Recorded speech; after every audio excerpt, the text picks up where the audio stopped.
Hey Froggy friends, Kirostyle here, welcome back to Final Fantasy XVI. Thank you so much for joining me here on stream. Today, the Rising Tide DLC is out, so we're going to be playing this. Hey everyone, Psycho Reaper, congratulations on being first, and thank you so much for your 125 stream streak. I really appreciate all your support. Thank you for tuning in. Kieran, welcome in. Willful, it's good to see you. Hikaru, hello, hello. CB, welcome in. Ash, it's good to see you. So, this DLC just came out today, The Rising Tide.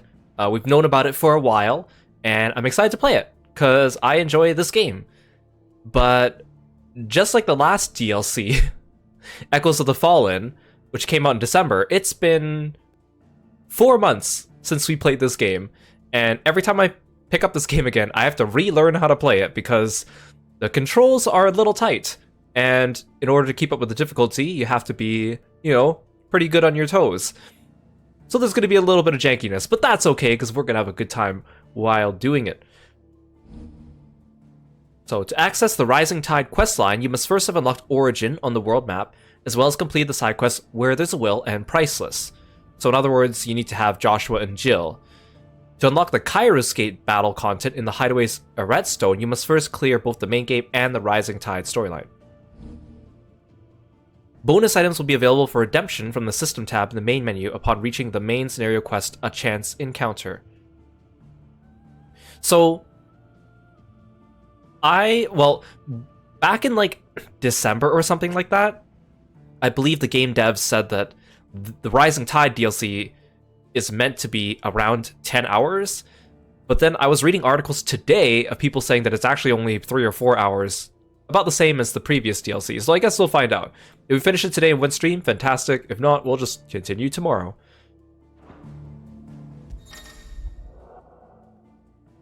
A new questline, The Rising Tide, is now available by inspecting the reading table in Clive's hideaway chambers. Well, thank you, game, for telling me. Do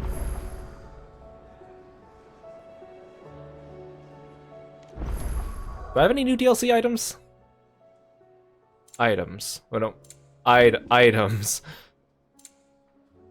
No, okay.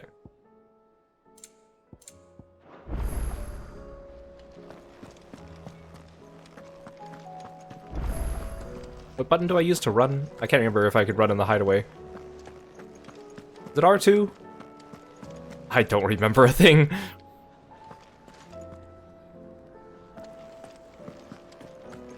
Why is Karen glowing yellow? Still alive, are ya? Take care.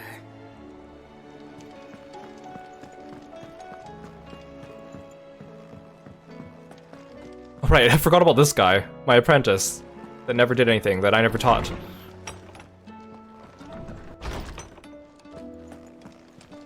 I'm doing great today. It's been a tiring day. I'm excited to play this game again and relearn it, really, is what I'm doing. Unmarked. That's an interesting signature.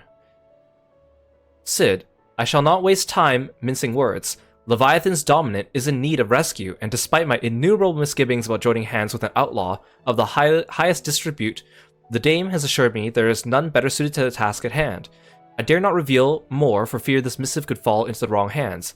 But if what little I have penned here has kindled your interest, I bid you journey to the Vale in Northreach, and inquire with one Layla. She will surely see you satisfied. For a second, I forgot that Clive is going by the name Sid now. I'm like, is this a letter for Sid that I picked up or ran across by accident? Leviathan the Lost. But why now? After all this time. Why, what now? I still think it's kind of weird that Jill hangs out on the balcony whose only access is from my bedroom. I told you. After all we've been through. I doubt there's anything that could surprise me at this point. All right then. Rouse Joshua and meet me in the mess. We'll talk there.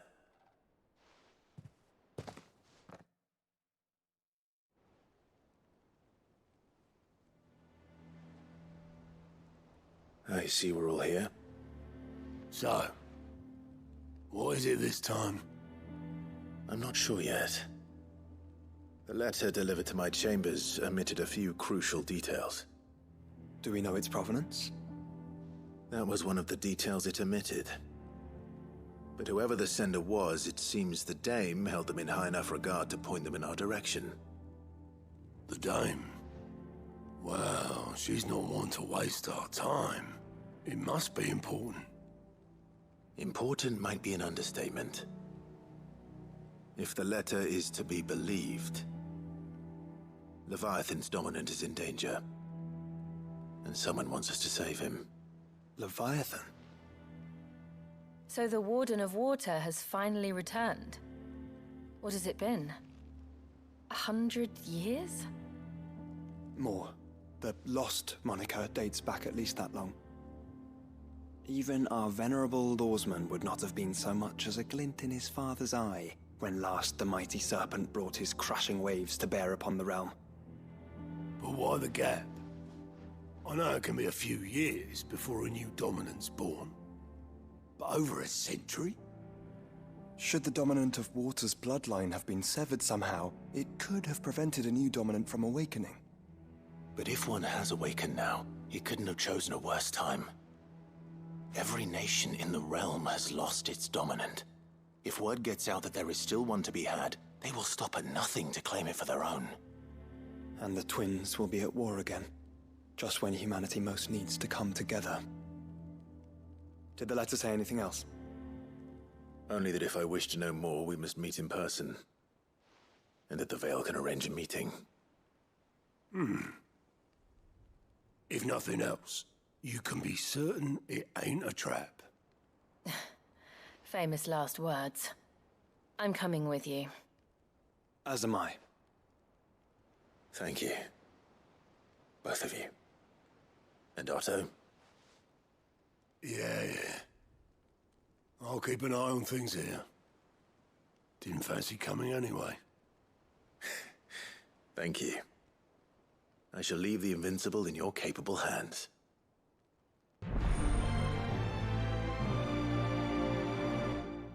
Is that a new jingle?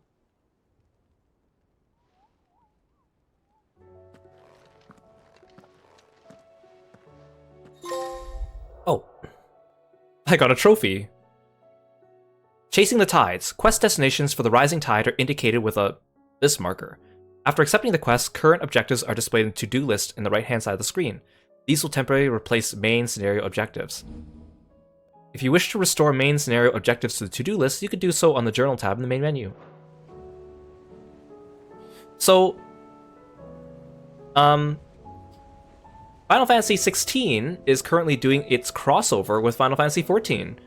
Not a sponsor, but if you want to get some Clive clothes for your Warrior of Light, now's a good time. I'm also going to be posting that quest on my YouTube channel if you want to check it out.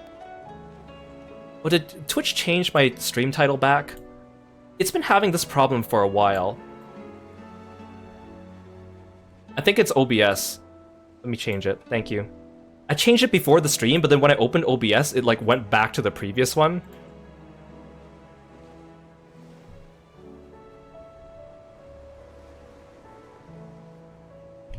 OBS updated like a couple weeks ago, and it's been acting weird since.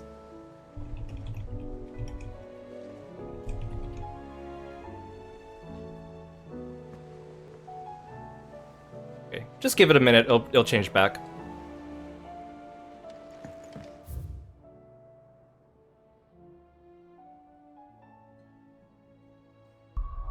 I'm like trying to figure out which menu it is that I use to quick travel everywhere.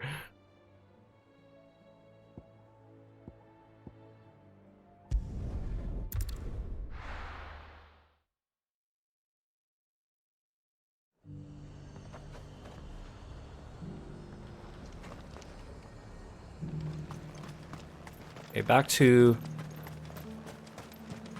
the dang, Veil oh, I it is can't go then. that way. And now might I help the garrison?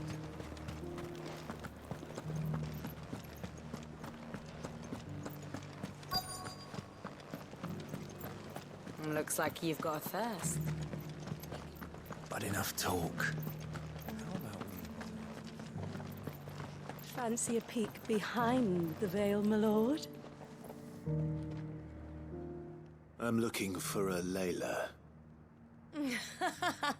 You found one. So, will your friends be joining in? Or just watching? Jill's like, excuse me? We're not here for your services. We simply want to talk. What you do with your time is up to you. The price is still the same. Okay, her laugh is creeping me out. We're here about the letter.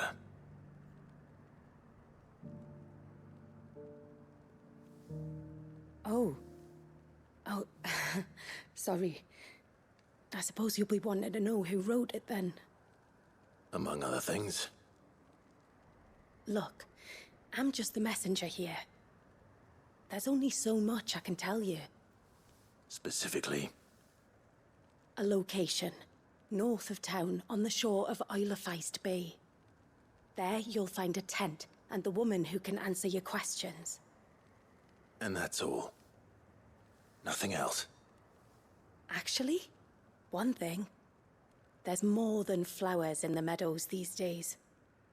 So keep that sword of yours to hand. Few venture into the Royal Meadows anymore, so you won't be overheard. Okay, let's... Does anyone else think it's strange that this woman should prefer to keep to the outskirts of town? What if she realizes the value of the information she's party to?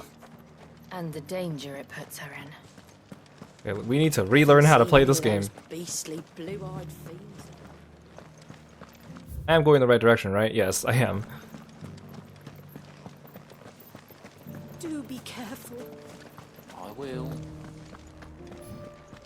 It's okay. Now I'm in the overworld.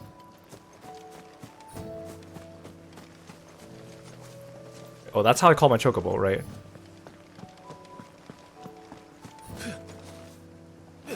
Okay, that's my dodge button. Oh, that's my switch icon.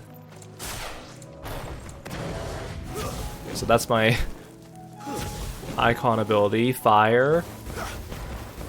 Don't mind me, Jill and Joshua. I'm just relearning everything.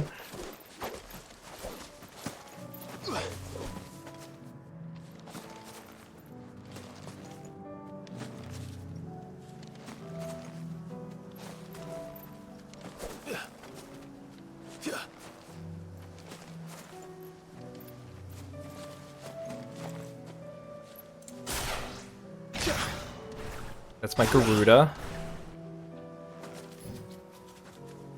So my Garuda, I have Satellite and Gouge. On Titan is my Impulse and Giga Flare.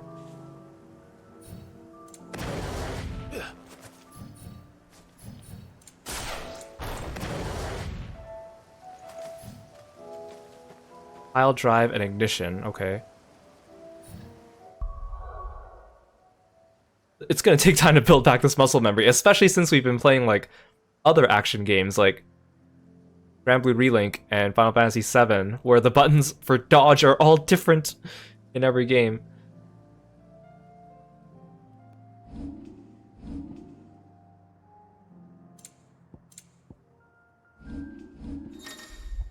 Oh. Tired of having to manually adjust your iconic ability sets each time you want to use different abilities? Did you know you can register up to 5 sets of iconic abilities via the Gear tab in the main menu? While in this tab, use L1 or R1 to cycle through the sets. Customize them as you wish. Remember, you cannot edit or change sets while in combat. Well, that would have been useful much earlier in the game. Now I'm so used to doing things my way. Hey Angora, welcome in. Thank you so much for dropping by today. Increases HP gain potential while taking damage, automatically restoring HP, okay. Increases rate at which damage multiplier rises when enemies are staggered, as well as increasing maximum multipliers to 200. The battle technique double impact is earned upon attaining the multiplier maximum. So these are both good. I'm just trying to remember. I was watching someone else fight Omega after I fought Omega, and I think there was like another accessory that was really useful, but I don't know if I have room for it. Improves limit break induced enhancements while increasing HP regen during limit break. If fatal damage is taken while the limit gauge is full, a limit break will automatically be triggered, preventing KO.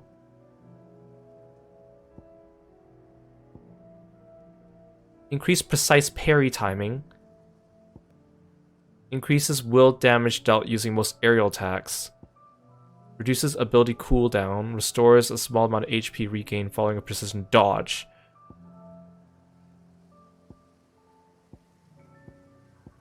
I remember I thought there was an item that makes it so it's easier to do a perfect dodge, but it seems like there's one for doing a perfect parry.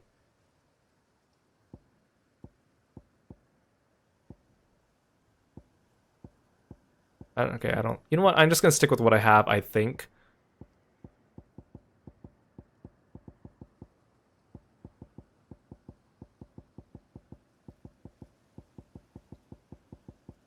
I'll be fine, I think.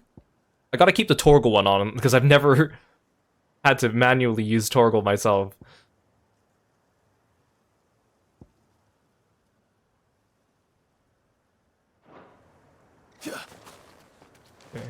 Okay. Maybe I should warm up against some regular enemies. Hey Stay, welcome to the stream. Thanks for stopping by today.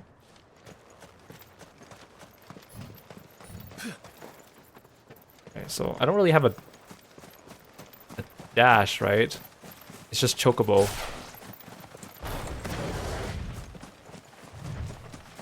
Oh, no, I automatically dash after a few seconds. Okay, okay. All coming back to me. Well, the tent is where Layla said it would be. Yes, but who awaits us inside?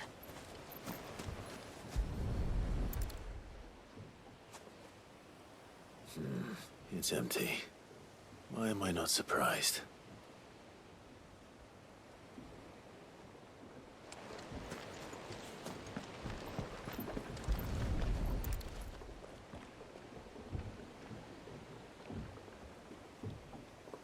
A boat. No prizes for guessing who that belongs to.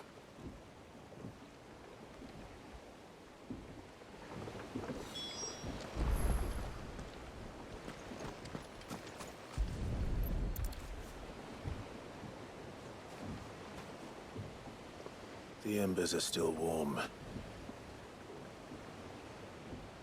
So you're Sid.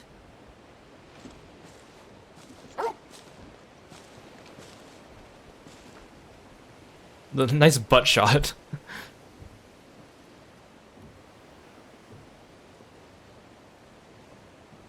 I suppose I must be. Which means you have me at a disadvantage. Apologies. I am Shula, tributary of Mysidia, final haven of the Moths of Water. Mysidia! Right. The moats of water. The very tribe into which it was believed Leviathan's dominant was born. A people notable for their sapphire eyes and ivory hair. Yes, that would be impossible, since the tribe famously... Vanished.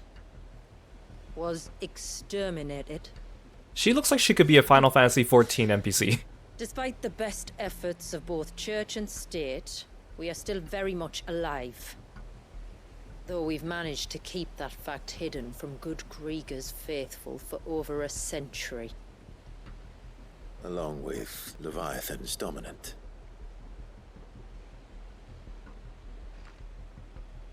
That wave out there. What do you know of it? The surge. Only that it's been there a long time. Since the fall of Drake's Eye almost a century ago. Some claim the two are connected, but none can speak with any certainty. So in other words, you know nothing. Not that I'll hold it against you.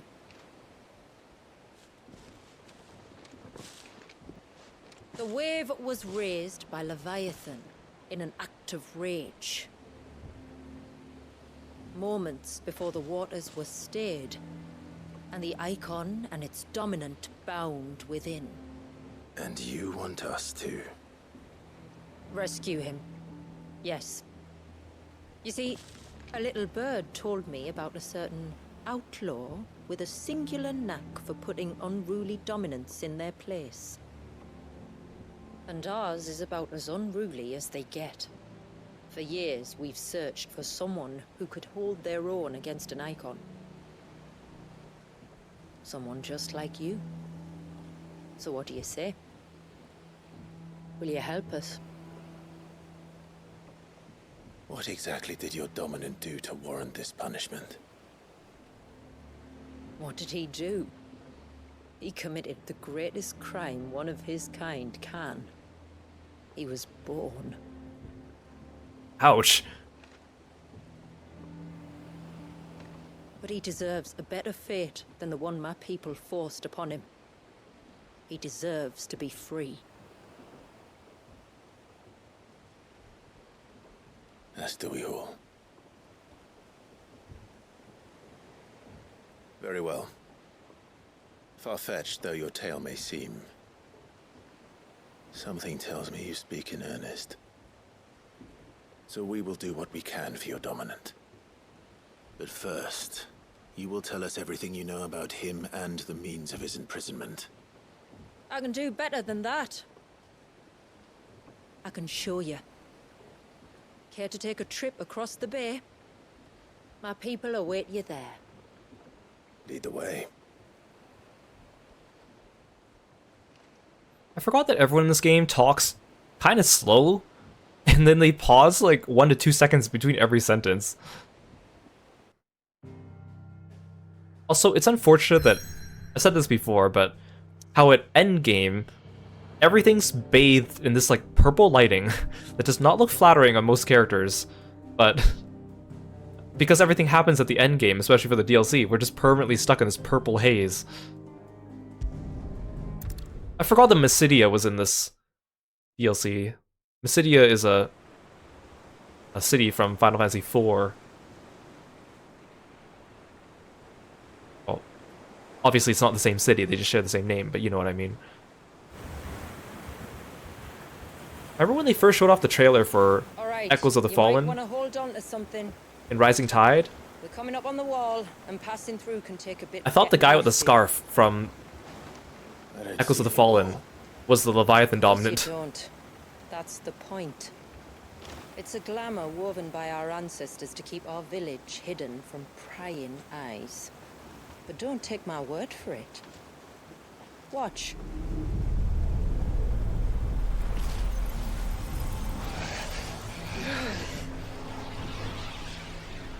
Also, I like how Jill hasn't said anything so far. That was worse than a slug of Bacchus wine. Ooh, the lighting is not purple anymore. The sky. Well, now you speak, Jill. It's blue, but how is that possible? Why is the sky You do blue, know Clive? what a glamour is, don't you? Ours just happens to work both ways, and a good thing too. I wouldn't fancy staring at those sickly clouds every day. It's nice! Good, no more purple sky.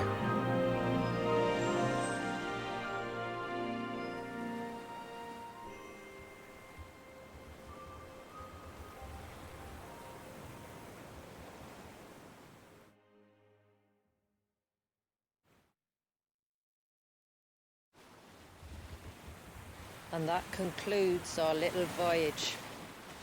We're here.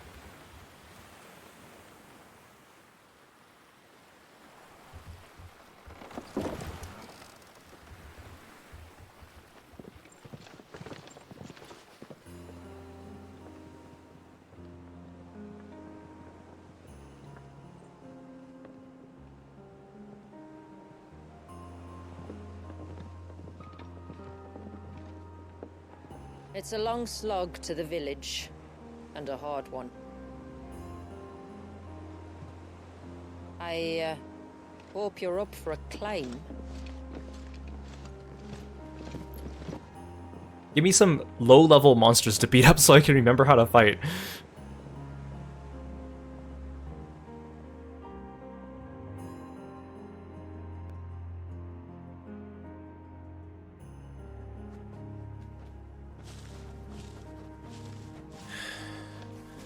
Finally.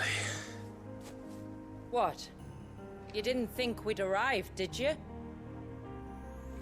The village isn't up here. It's on the other side of the mountain. Of course it is. She gonna fight with me? Look at all these achievements! Just out the wazoo.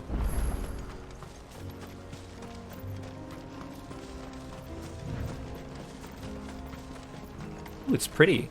Watch yourself, Sid. This path can be treacherous. If not for the sheer drop, then for the beasts who prowl it. Thank you for the warning. And please, call me Clive. Sid is an alias. You will be pleased to learn, Lady Sheila, that I have no such aliases. Is that so, Lord Margrace? It's all the same to me. Jill doesn't say anything either.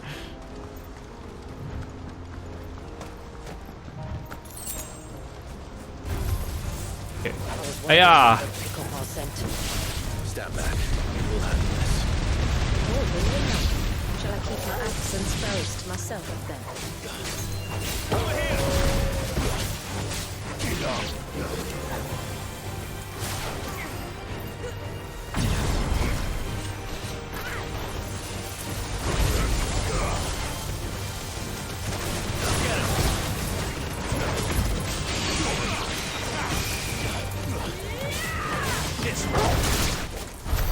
Earlier you mentioned spells, yet I see you carry no crystals.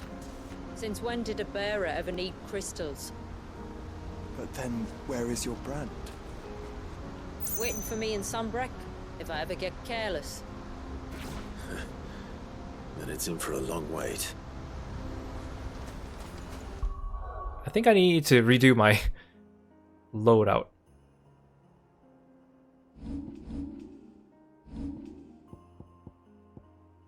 I'm gonna switch Garuda here. So I kind of save Gouge just for when the enemy is half staggered.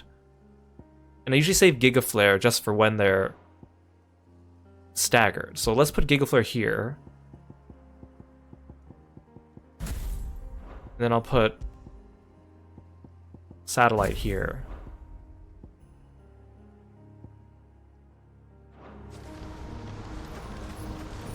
I know that during my main playthrough of 16, I was mostly a melee fighter, and then when it came to the Omega Protocol, I got used to just using Satellite, and now I'm just a Satellite spammer.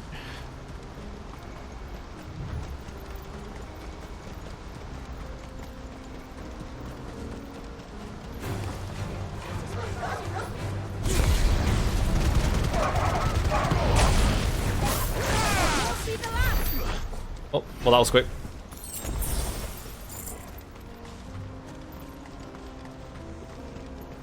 Hopefully this one doesn't lock me inside a dungeon without being able to go back and get potions. From there, you'll have a better view of our home. Like the previous DLC, where I couldn't leave to go get refill on potions. Although in the end I was okay, but...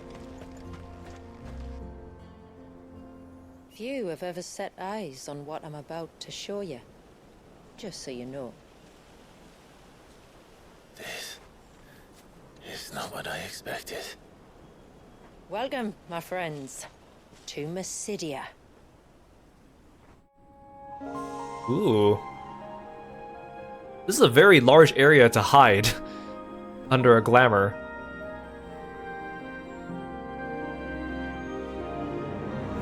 Like, no one's ever thought to come and set foot here? It's been a long time since I saw the North looking so Alive. How I'm is- sure you have plenty of questions, but it's been a long journey, and I expect we could all do with a rest. Our humble village is only a short way from here. If you'd care to accompany me. Let's get ourselves in front of a fire, and I'll tell you everything you need to know.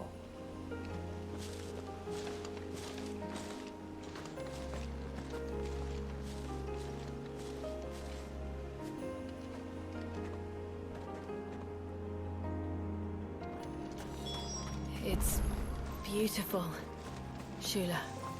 And we aim to keep it that way.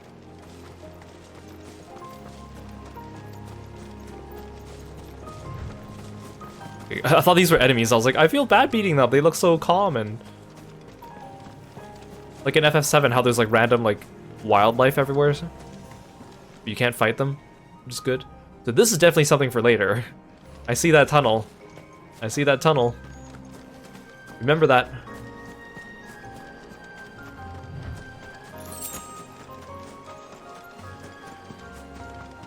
Are those stones glowing? That's one of the cairns which maintain the glamour. Steer well clear. So you're telling me if I smash it, I put us all in danger.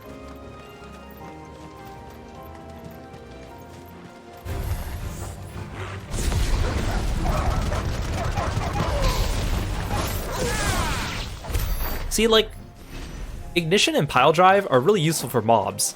Well, ignition in particular, but it's not so useful for bosses. I don't want to take it off.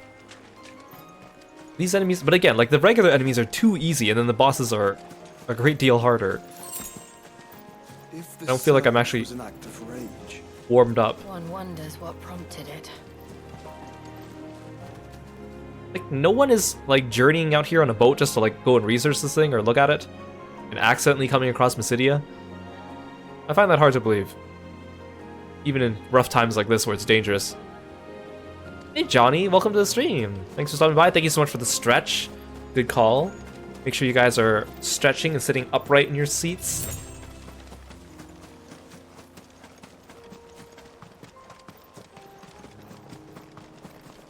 Oh, bees. Be friendly.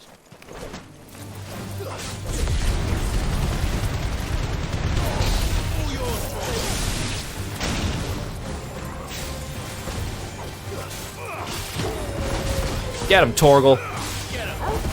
Get him.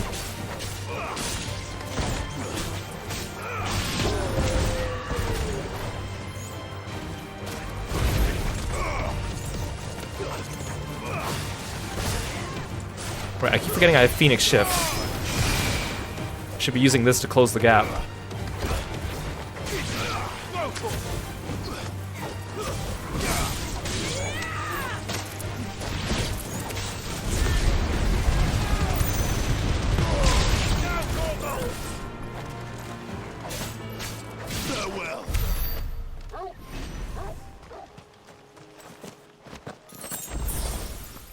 Look, a chest. Reflection of Fire, Phoenix Shift. Speaking of Phoenix Shift, enhances Phoenix Shift, increasing both movement speed and distance.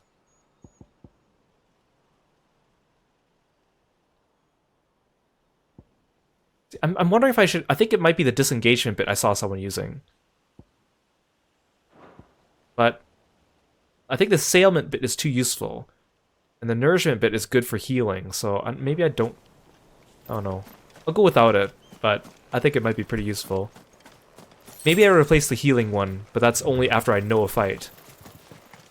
Which I probably won't be replaying this DLC a second time, so that probably won't happen.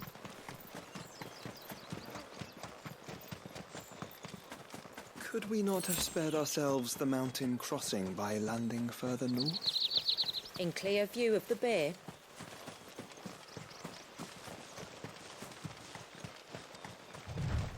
Well, that was a shorter walk than I thought, based on how it looks from the hilltop. We were just up there? There's another path over here. Is she gonna let me go this way?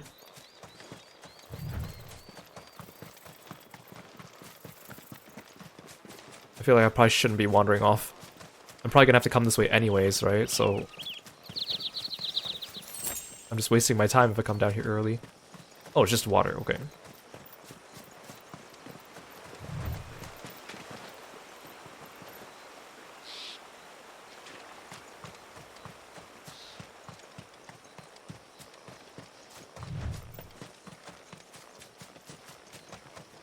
I don't remember, was there a way I could just turn on sprint right away?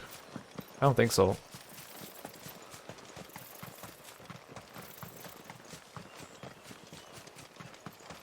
Another path over here? No.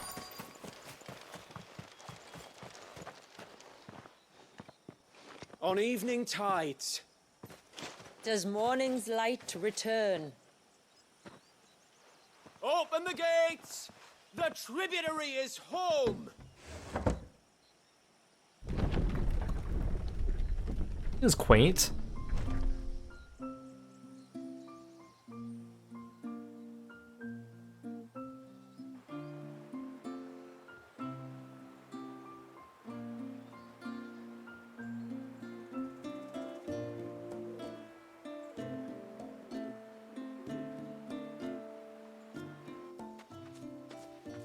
Outsiders?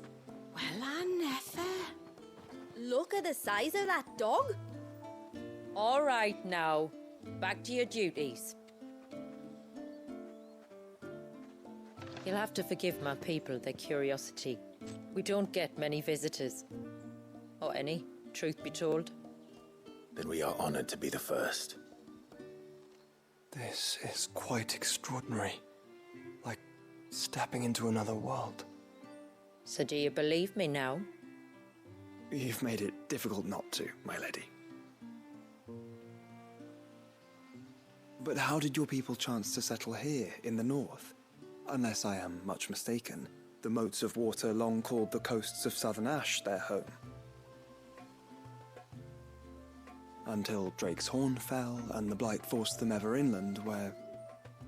We met our doom, along with our dominant. I see you've read the Gregorian Church's account, but perhaps you'd like to hear ours. That building over there is the Witten Hall. It's where my people gather to discuss matters of import. We can speak more inside, once the place is ready to receive you. It shouldn't take long, but you're welcome to explore the village while I see to things. Thank you. We'll do just that.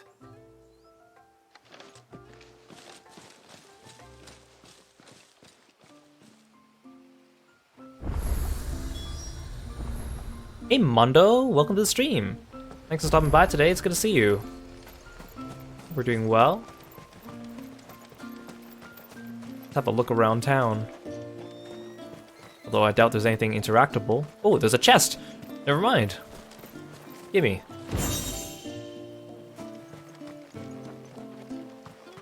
Just you stay away from that temple. Do you hear me? I come into these people's village, the first visitors in years, and then I just start looting their chests. Was that an accessory I got? I think it was a crafting piece. I'm sorry, but I don't like it. Outsiders.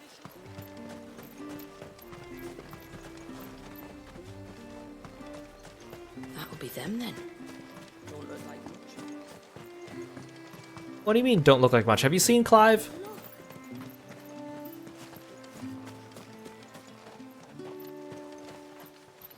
Look, Nan, it's the outsiders. It's not polite to call outsiders outsiders. Do I sing? Will there be a karaoke Kiro stream? Do you think this bridge has been No. stranded here? I cannot sing. At least as long as we. Is that something you guys would want? It is something that I think I would like to one day practice and get better at. But I have too many things on my plate. I need to get back into art. Suddenly, there were I need to exercise more. I need to practice my Japanese. I don't have enough time for all these things. Maybe someday. Seems like one of the cans was disturbed by... I know singing is pretty big among streamers and VTubers. But I know when I'm not good at something, and that is one thing I am definitely not good at. Please, Grandad, tell us another story about the It'd be cool to like release a cover or something one day. Or an original song. Well, yeah, I know you don't need to be perfect. It could be for fun, but I'll know. It needs to be within a certain amount of okayness for myself to look back on and be like, okay, that's fine. Otherwise, I'll just cringe into non-existence.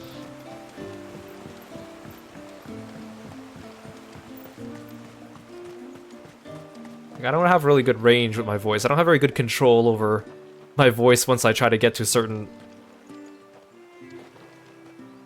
levels. Welcome to Haven. The tributary awaits you within the Witten Hall. You like my voice though? Well, thank you. I mean, you know, maybe someday. Just gotta practice, gotta get better at it. Singing is just a skill, which means that you can practice it and get better at it.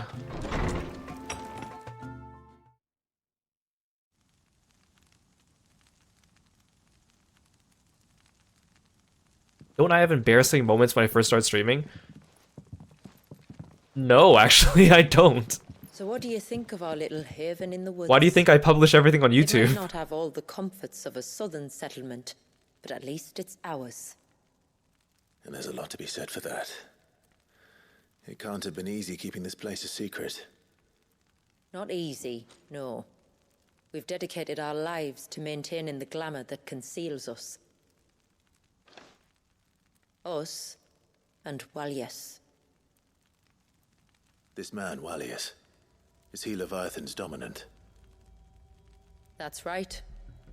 Though he's no man, Walyas is still a baby. A baby? Oh, it's a baby.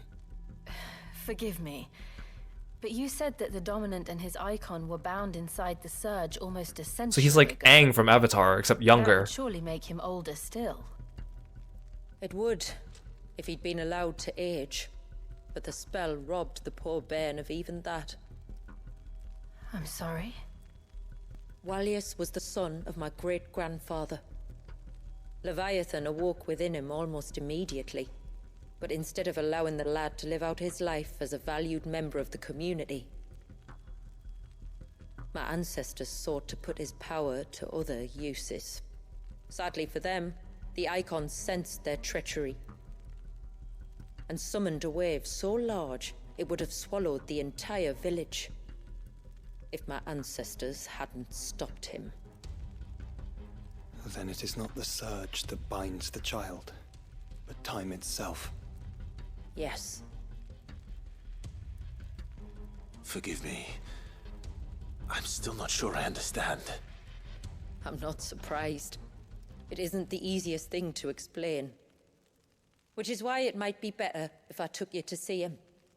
Show you exactly what he has to endure. That is why we came. Then let us be off. There's a road that leads north from the village. It'll take us right into the Surge.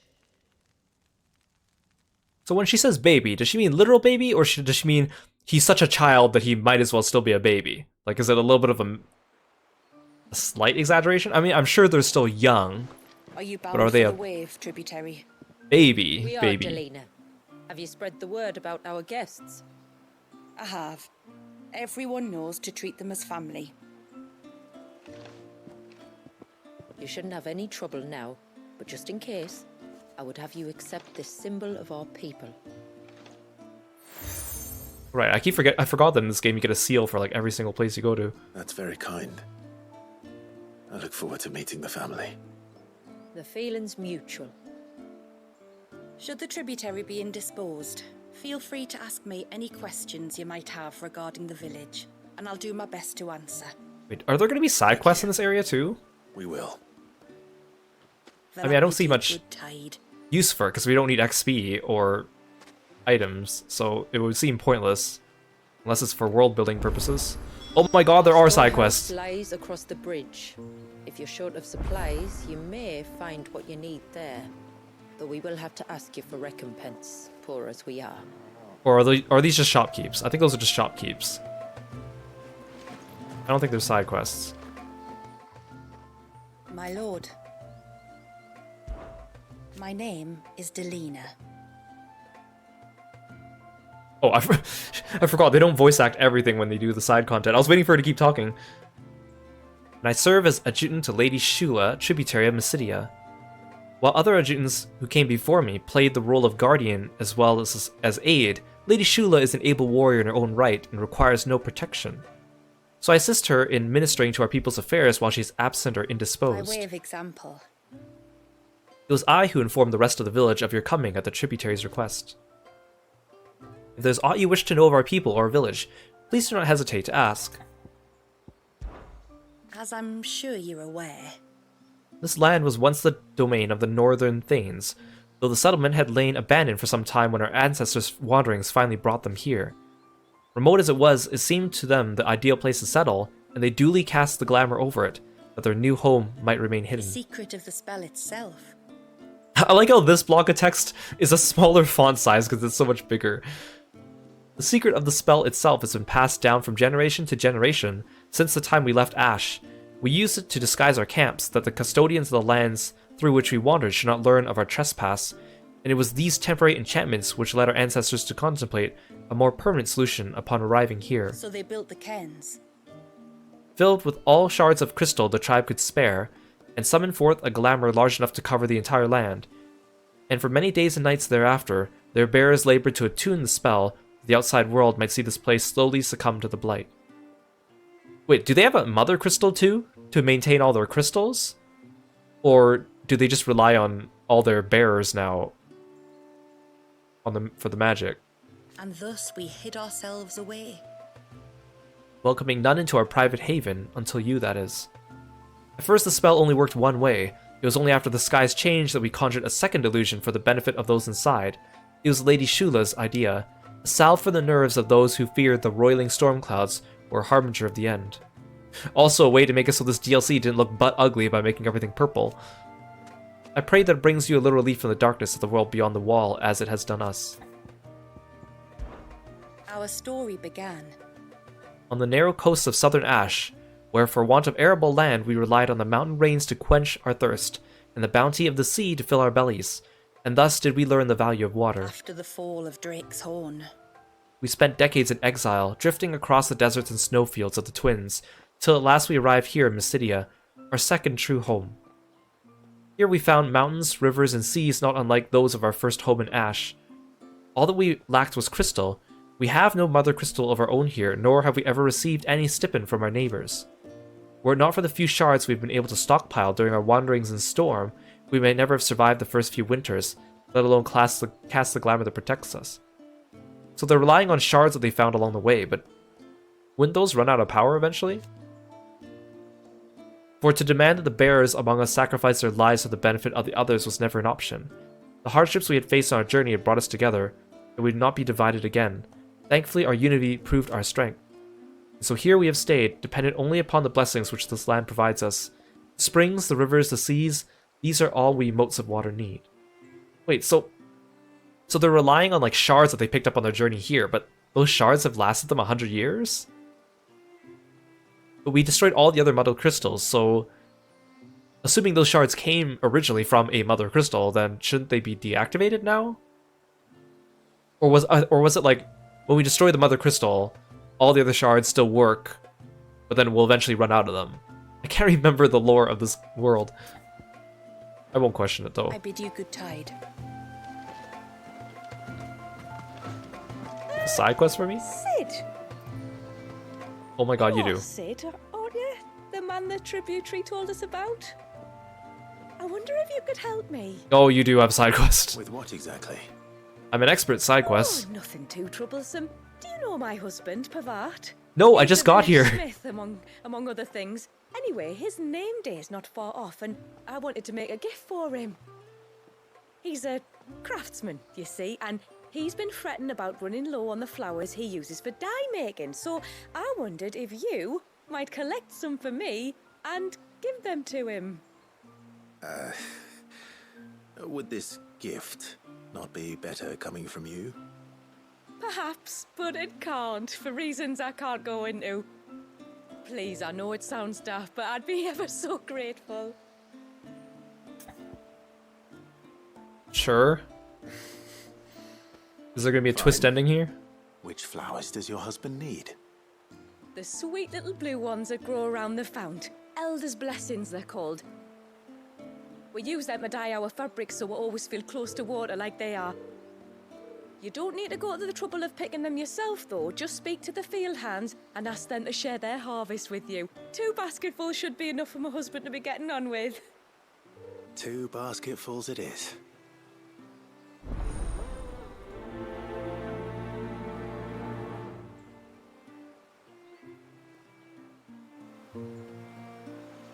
I mean, that's pretty easy, right? I guess we might as well do this one before we accept the next quest. I keep holding down the sprint button from FF7 Rebirth, but I know it's not doing anything in this game. Excuse me. I wonder, might you be able to spare a basket of Elder's blessings? Pavart's wife tasked me with collecting some for her husband, and suggested that I speak to you. Ah. Werda wants you to bless her better half with the fruits of our labour, does she? Go on then. Give the old fool something to squirm about. I'm sorry. Ah, don't worry about it. Something's fishy here. An old fool Pavart may be, but if you come bearing gifts, he's not fool enough to turn you away. I'm glad to hear it. Thank you. Maybe if we give him the flowers, because she said he's the blacksmith, right? So if I give him the flowers, it unlocks the weaponsmith for this area, so I don't have to go back to the hideaway.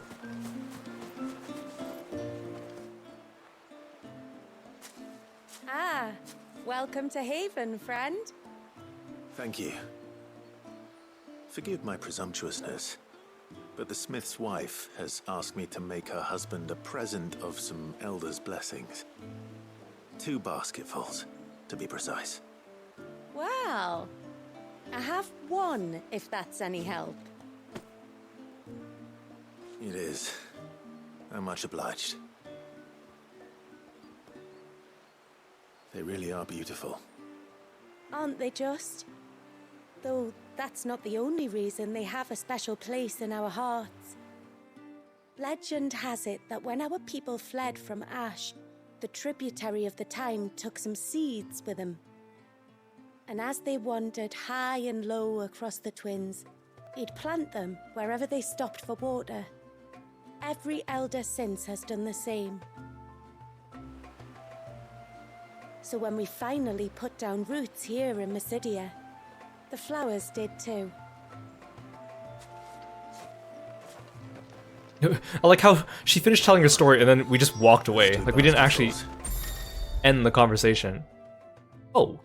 After completing the main objective of some quests, you may be given the option to quick travel to the quest's final destination. What? This would have been so useful for the main story. You see a prompt in the lower right hand corner of the screen. Hold down the start button to immediately travel to an NPC eagerly waiting your turn. Of course, this option is not mandatory. You're free to ignore it. It can also be completely disabled via game settings on the system tab in the main menu. Time to visit Pavart.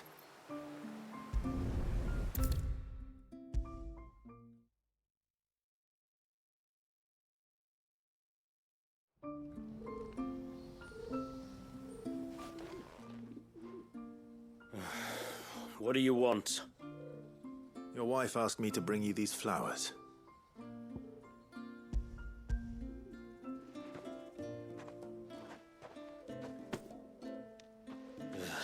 That woman.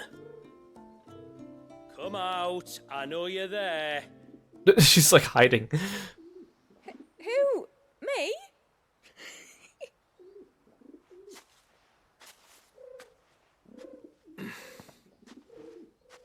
Would either of you care to explain what's going on? I'm sorry. I didn't mean to deceive you. It's just, my husband can be a bit standoffish at times, and I thought this might be a good way for the 2 of you to get acquainted. What with you being a swordsman like, and him being the only smith in the village. It'd be a shame if you couldn't turn to him for help. I knew it. The only reason he couldn't turn to me for help is because I had my hands full with all the orders you lot dumped on me.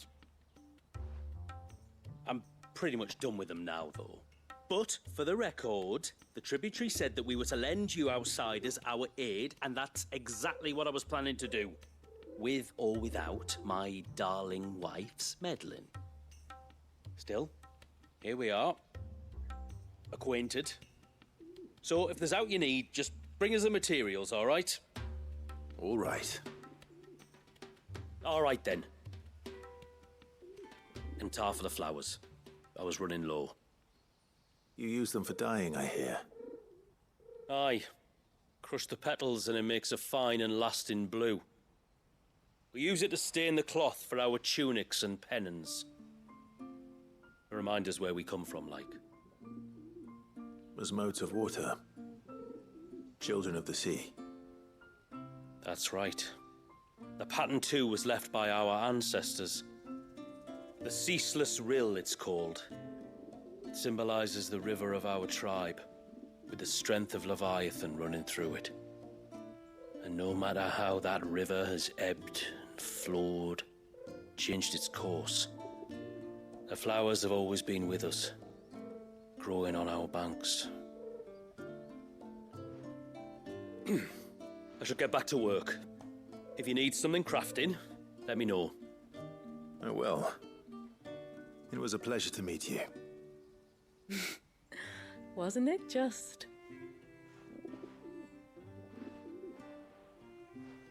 Oh, I thought she was supposed to put her hands behind her head and stretch.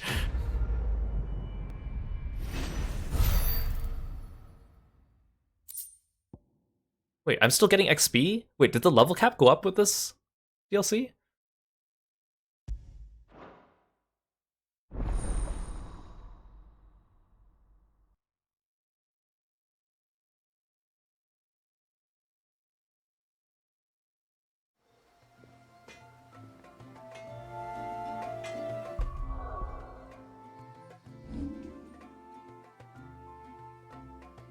Oh, I can level up.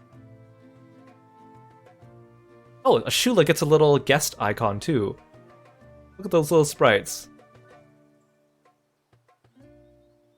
Okay, maybe this DLC is a bit longer than people were saying. Reckon my steel's just as good as any. Rhinestone. Okay, these are weapons that I already have. Basically, it just does the same things as, what's his name, Blackthorn? But it just means I don't have to go back to the hideaway. That's good. I'm guessing the other side quest unlocks the item shop. Where in the blue heavens has that girl got to? Yeah, it's just the two quests. Oh, I'll have her hide when she gets back. Oh, sorry. I was leagues away. How can I help you? If you're after something from the storehouse, it's actually my wife you'll want to talk to. She will have to charge you for the goods, though. Not that we'd fleece you or anything. It's just, you know, needs must. I understand. Saying that, she might not be able to get anything down for you for a bit. Ah, right. She's got her hands full with the inventory, you see. It should have been my daughter's job, really, but the willful little Rills decided to make herself scarce. The heavens only know where that girl's got to. If you'd like me to keep an eye out for her. Oh, no. I couldn't ask that of an outsider. Could I? You wouldn't mind? Of course not. She won't have gone far, will she? I hope not. But I've scoured the entire village for her and come up empty-handed. Can't help thinking she might have gone on another one of her little adventures. Ah, a free spirit, is she? Aye, that she is. Can't get her to sit still, especially once you heard you lot were on your way. Outsiders! You should have seen her little eyes light up. Oh, if she wanted to watch you arrive, she'd have made for the low gate where you first came in. The guard there might have spotted her. Maybe you could ask him. Ruka, her name is. All right. I'll let you know if I find her. Try not to worry. So here's a question. If this village does not trade with the outside world at all, then all their currency just circulates among themselves. So charging me money, what would they really do with it? I'm sure that most of it is just them trading their own supplies and wares amongst each other, right? Because there'd be a finite source of money. Hear me, mine ancestors.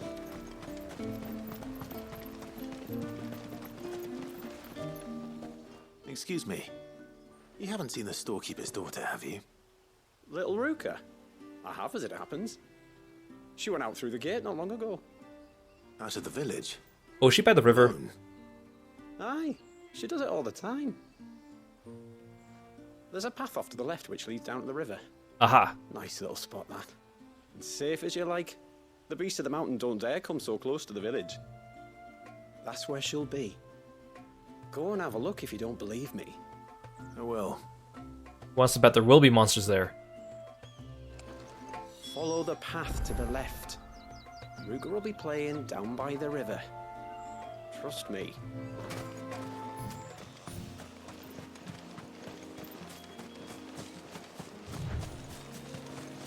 This must be the path.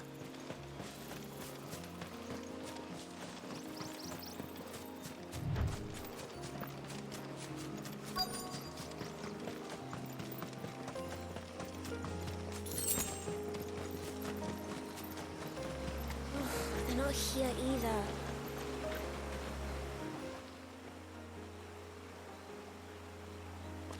It's you! I've been looking everywhere for you. You must be Ruka.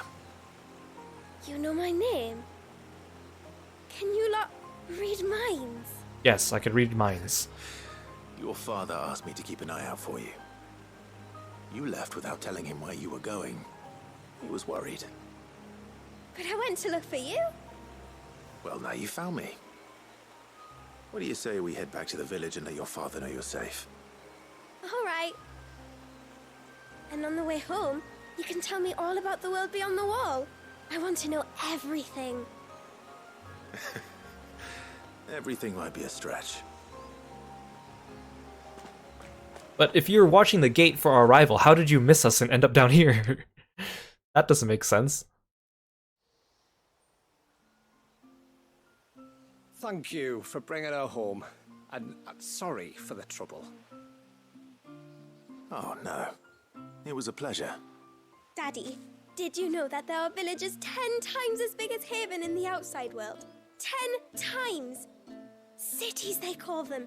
And in these cities, they have great big walls and towers and castles. Oh, to think I was worried. You can tell me all about the outside world later, Sweet Pea. Now go and help your mum with the stores. All right.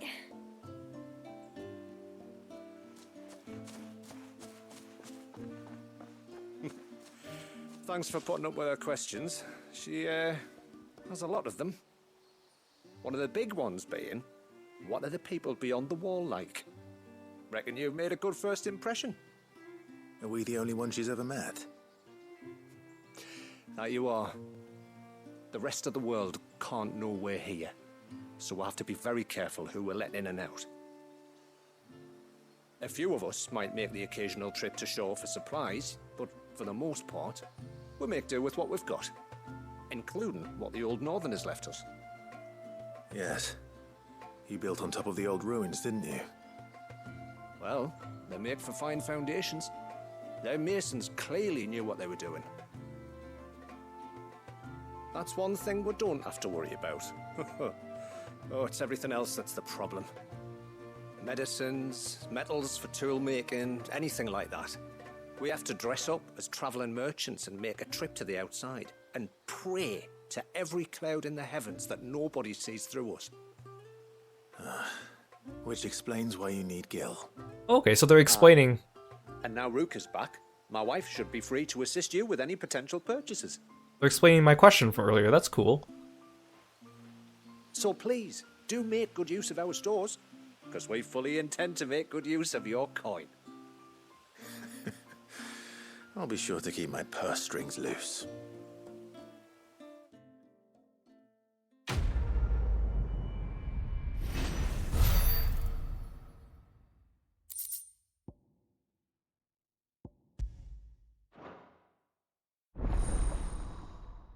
Yay, stores. I'll be needing those potions. It's a pity nothing but the foundations were left standing. A whole storehouse made of stone would make it a lot easier to keep our supplies in good nick. Kiro ever does karaoke, he's so brave enough to do it. You don't feel like you have much courage when it comes to other stuff. But Sai, you sing for us on karaoke, impromptu karaoke's on your stream quite often, and you're quite good at it. Be proud. Thanks for bringing me daughter back. I don't grudge her looking for adventure, but she's got to pull her weight like the rest of us. Anyway, now we've got the inventory done, I can attend to my own tasks, like seeing to our visitors' needs. So, was the route you wanted? I will have to charge you. Oh. That's actually better than my belt that I'm currently wearing. That's better than the belt I got from, like, the Omega ruins. May it serve you well. That's also better than the ones from... Well, if you're sure you need it. Why do you sound so... Why does the shopkeeper sound like she doesn't want me to buy her stuff? May it serve you well. He's like, oh, well, do you really need to buy that? Okay. What do you think I guess that's all the side tributary quests. sees in those outsiders? Enough to welcome them into our midst, and so we must do the same. I should save just in case.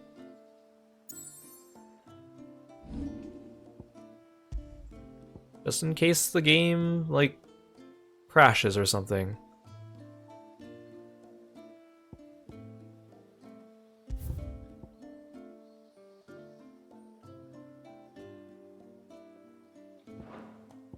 Maybe I'll create a new save file.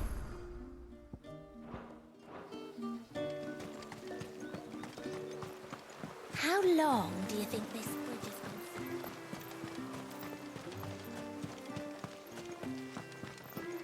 to? Suddenly, there were curves everywhere.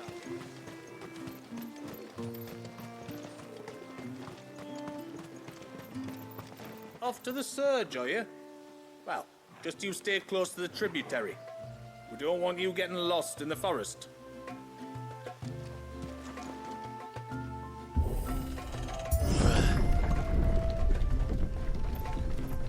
There's a pair of ships just up ahead.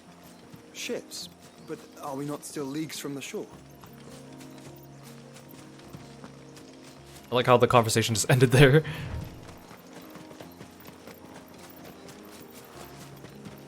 there more chests lying about?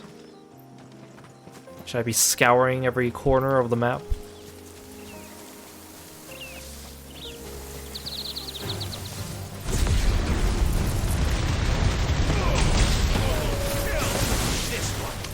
The quickest route to the surge is due east, past the second galley. How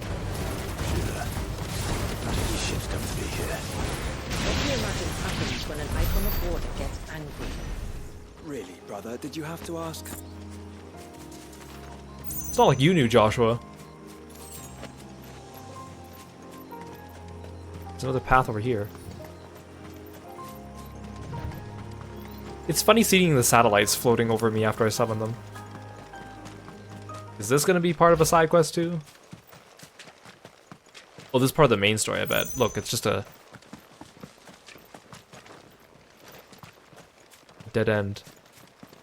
Must be something here.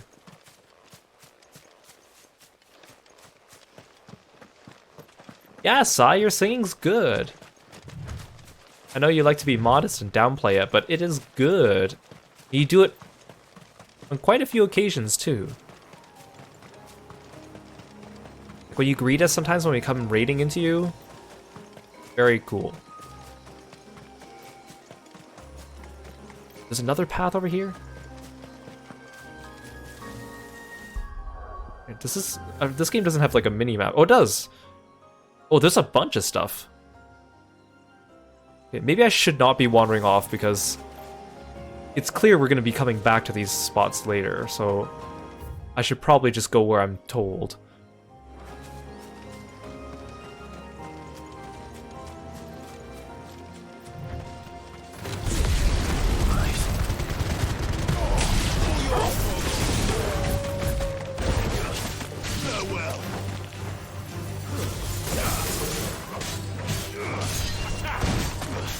Ooh, Shula's got some cool attacks.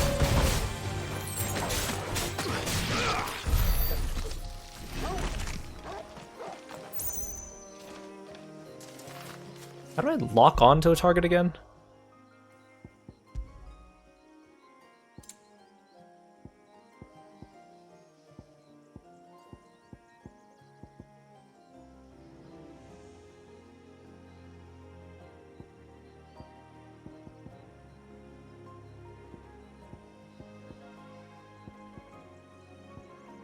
Dodging like wildfire.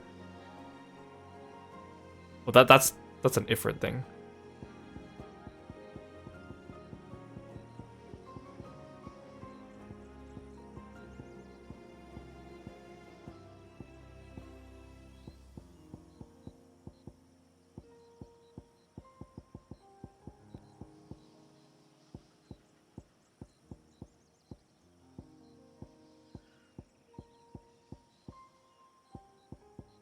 How do I...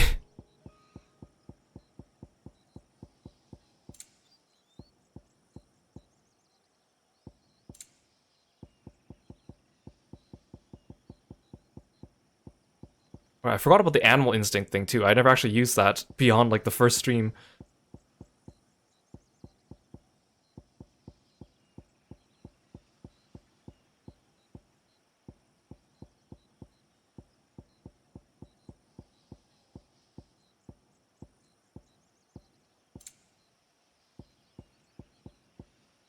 Okay, you know what? I'll just figure it out. Can't be that hard. There's some enemies. Wait, they're tonberries.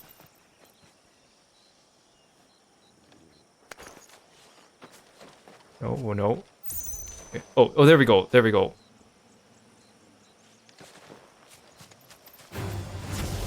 Tonberries. Ooh. Foul creatures consumed by the hatred. They look cool.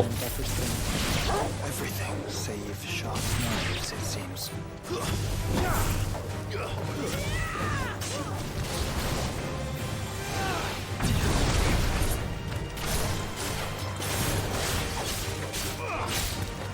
They still look like tonberries, but they look modernized for the setting.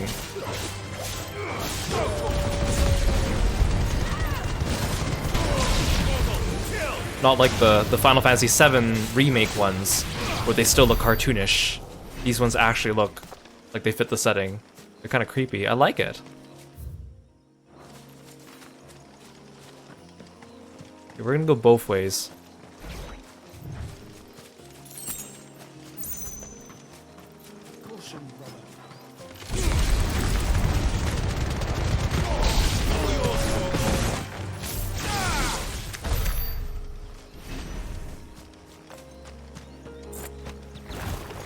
Oh, hello. Ooh, an enemy that's actually a little bit harder.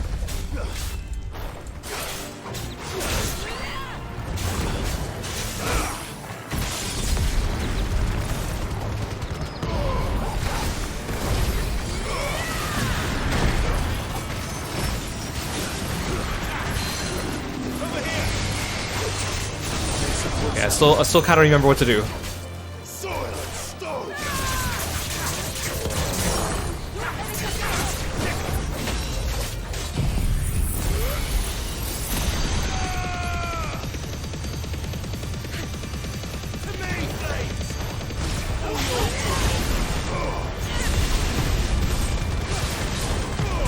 The stagger in this game lasts a lot longer than FF7's stagger.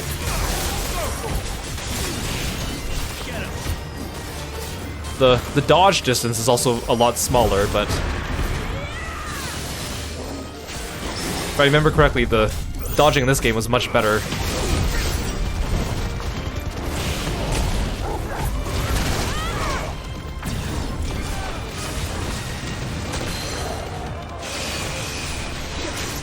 Except I am also very injured.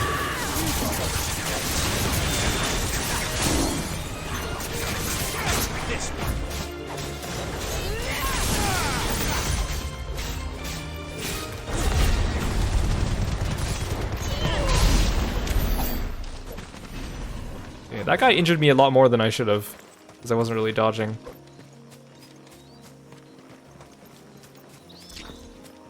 Okay, that was a good warm-up of remembering how to play the game.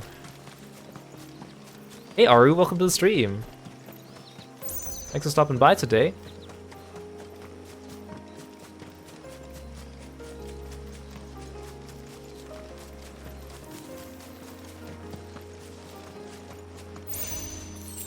I can smell the sea. It's not far now.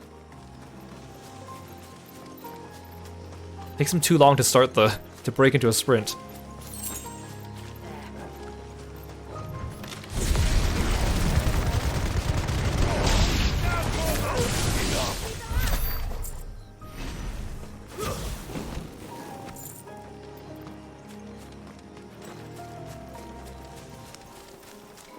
Come on, Clive, break into a sprint. Break into a sprint, there you go. Yeah, we'll just loop back around.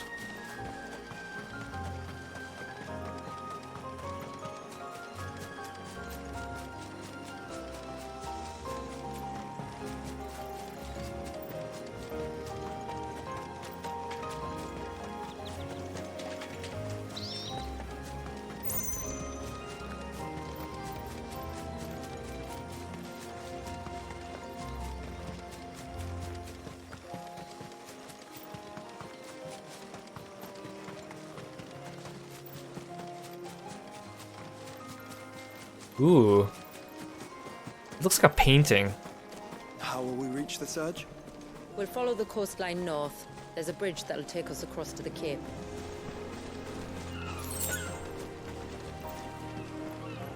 Like it's literally just a painting.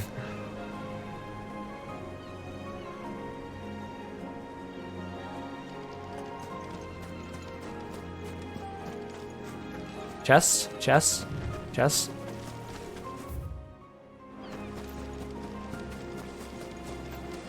Give me a potion. You don't want to go down there. Trust me. Do I even want to ask why? Does she have flavor dialogue for all these dead ends? I mean, this one looks like we're actually gonna go here eventually. Dark Gate, Swift Run River. This one just looks like it goes nowhere. Probably this one too, maybe? I don't know.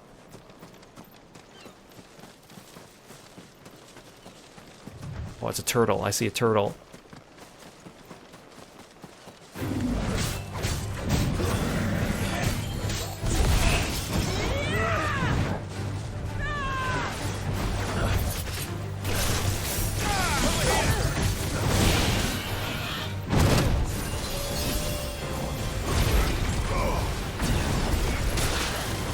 Ow, I got hit by something.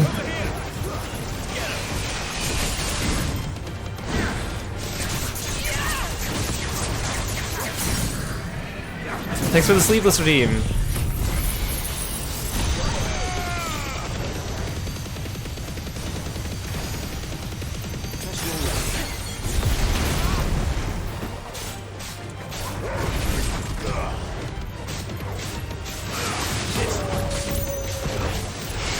Right, I have like a finisher. I'm supposed to do / fireball. /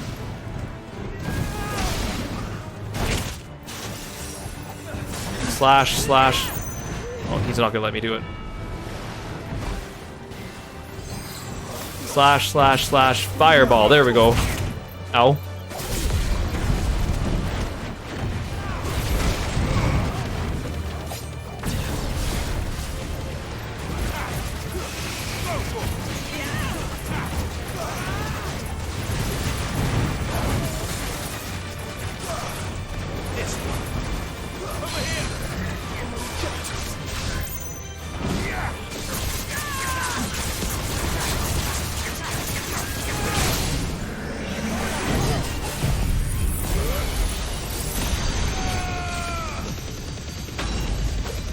I should be hitting him with more skills and then finishing him off with the Giga Flare, but I keep using the Giga Flare right away.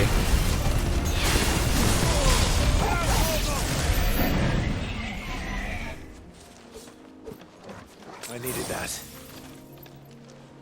I'm getting in the mojo. I'm getting back in the mojo. I'm remembering how to fight now. 1, 2, 3. Fireball. Wait. 1, 2, 3, 4. Wait, no. Maybe he doesn't do it unless I'm in combat. 1, 2, 3, fireball. Oh, there we go. 1, 2, 3, fireball. Might I inquire about the ray of light? It's what prevents the surge from being reclaimed by the sea. And Dwalius by his people. Careful.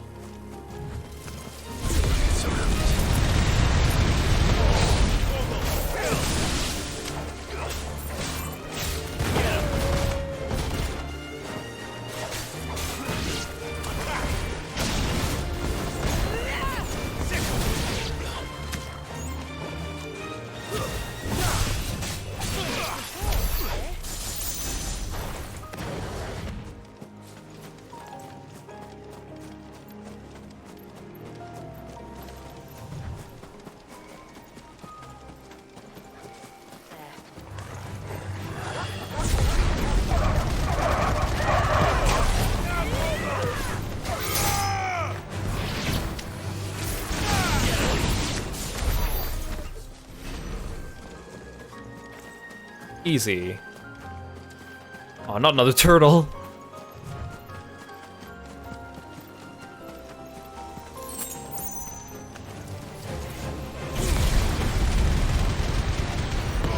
Oh, another turtle. They're everywhere.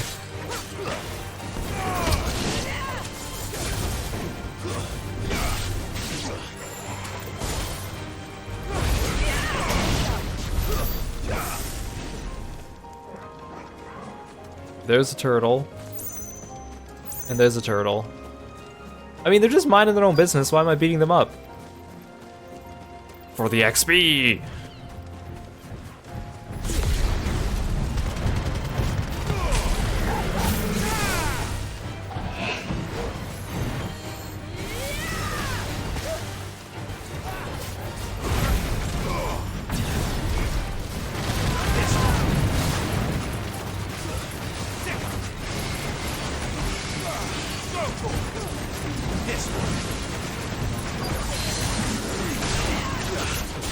Okay, I'm getting my muscle memory back. I'm getting my muscle memory back.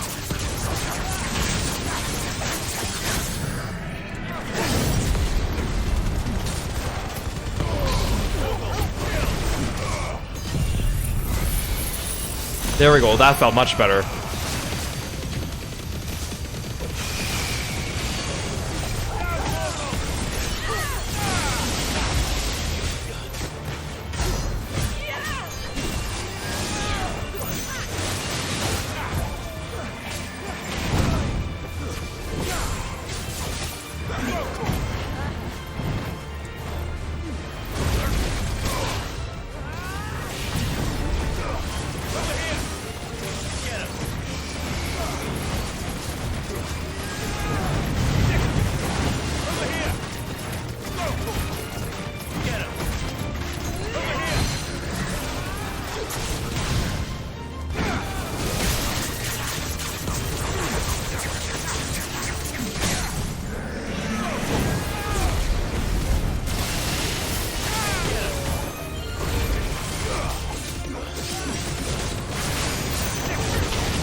Oh, I killed him in one stagger. Wait, no, I think I was 2 staggers. No, don't activate the cutscene. I want to fight the other turtle. You said before that the child is bound within the surge. But you've yet to tell us how we're meant to reach him. I trust we won't have to hold our breath. No. The surge wraps around the cape without engulfing it. If we continue to its tip, there is a path down to the seabed. And the wave's origin. All right. It won't be the first dominant we've met at the bottom of the ocean. Shula's like, excuse me, what? Bottom of the ocean? Wait, so if we're going that way, then what about the rest of the map? No, I want to fight the other turtle. Oh, that is just straight up like a different location. So this is a dungeon. I should restock on potion.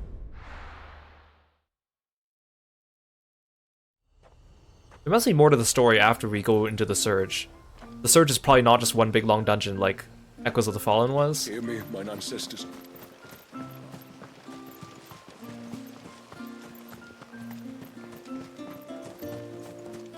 He's gonna fight the other turtle. I will have to charge you. Here you are.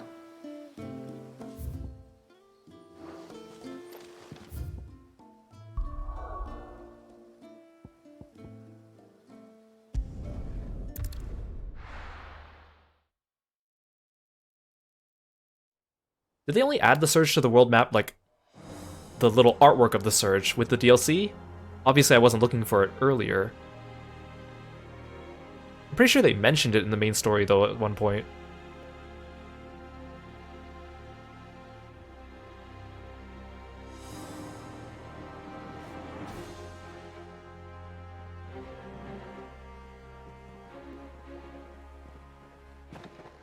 It's not much further now. The path seems well kept. Do you and the villagers often come this way? Only me. Once every new moon without fail. It is my duty both as village elder and Walius's descendant. But surely no one blames you for what happened. Why should you bear the responsibility alone?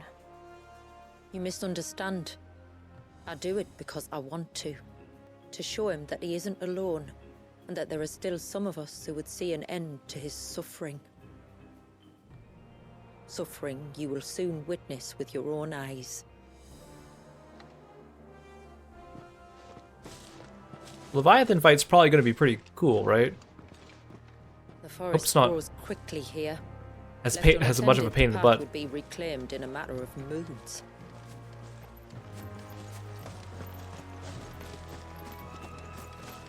Sheila really does look like a FF14 NPC though. Like her armor, weapon, her like appearance.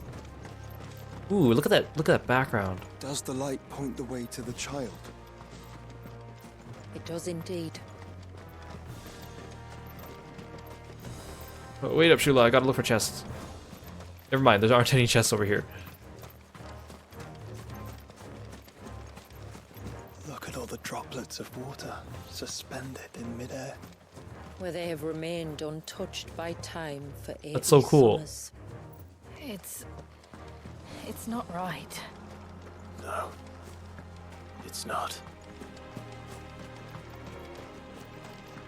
Are you telling me there's a bunch of enemies also living on this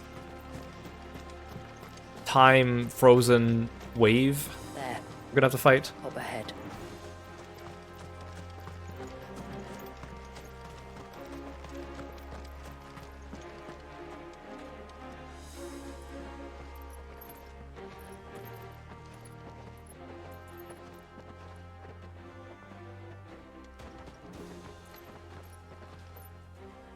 Down in the center. Follow me.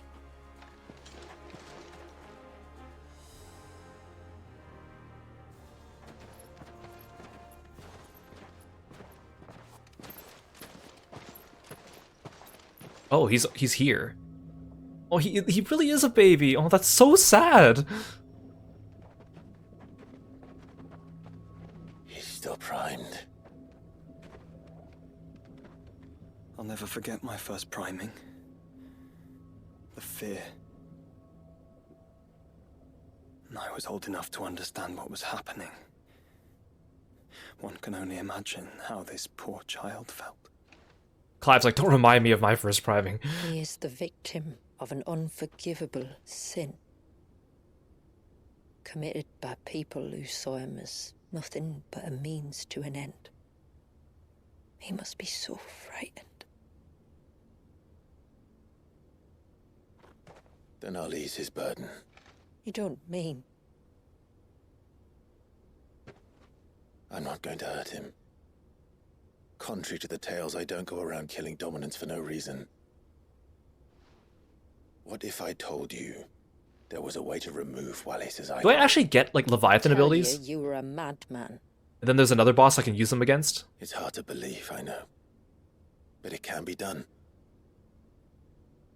Though, it isn't without its risks. Part of the icon remains no matter what. So, it might still come to violence. I don't know. It depends on the dominant. I've seen things end well, and I've seen things spiral out of control. But I do know one thing. If we turn our backs on this child, there will be no end to his suffering. This poor baby. And I think that a worse fate than the alternative. Don't you? And this crater looks like a perfect battle arena, I'm just saying. Very well. Do what you must. And whatever happens, I will own the consequences. And Shula's cool. She's so chill, but, like, loyal and thoughtful. Don't be afraid, little one. Let me bear the weight.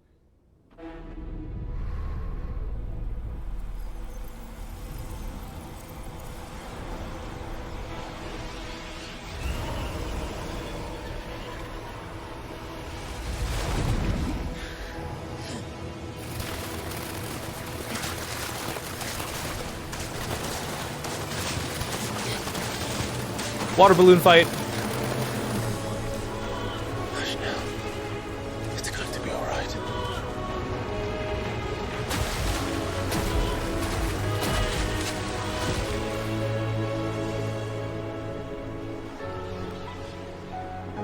There's no way this happens without a fight. There has to be a boss battle.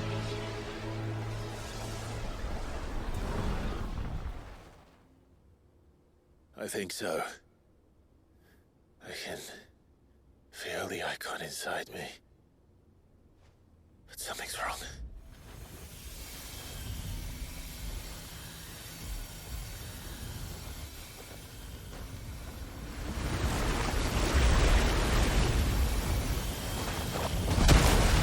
There you are.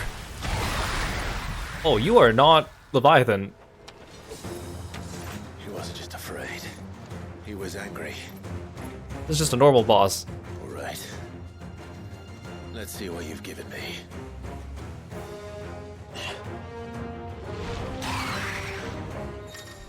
Oh. The power of water. Clive has claimed a portion of the icon Leviathan's essence. But wait, but you need to give me a chance to actually equip it.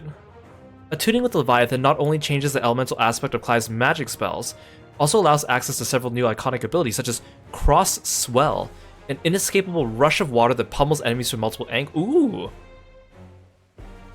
Ability details are found on the Abilities tab. Because I don't really use Titan, even though he's really good. His guard, I don't really use it. And I kind of took off his punching attack, which I kind of regret because I like the punching, but it just wasn't as useful. Gora, thank you for the sleeveless redeem and calling Kirby.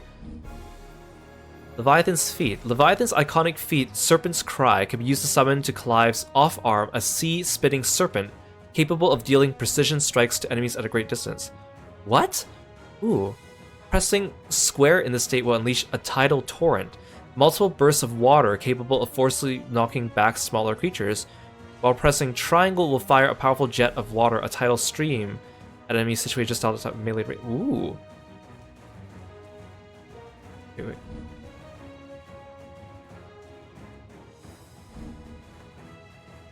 So it augments my square and triangle attacks. But if it's an iconic feat, that means there's no cooldown on it, right? So I can just have it up all the time? Using these attacks... Oh, here we go. Will deplete your tidal gauge, becoming unavailable when the gauge is empty. The gauge will slowly replenish over time and can be refilled quicker by pressing circle. Time a second press perfectly with on-screen prompt to immediately refill the gauge, as well as earn unlimited ammunition for a short period of time. The tidal gauge is also replenished when successfully executing a precision dodge. Okay, cool. So basically, it's kind of like when I use Satellite. It just... If I use Satellite with this, right? It'll be really good, right? Okay, I like... This might be perfect for my new playstyle. While using Serpent's Cry, pressing R1 again while dodging will cause Clive to roll in the air, extending the dodge even further. Tidal Torrent can be used while rolling by pressing... This sounds really good. Only Leviathan's abilities are available during... Oh, okay. It's a tutorial fight. Leviathan. No, just an eggy. But a formidable adversary nonetheless. This one. Okay, okay. Oh, I have to aim this, I have to aim this. As friends. Okay, but when I have this up, I can only do this. Okay, but can I turn this off?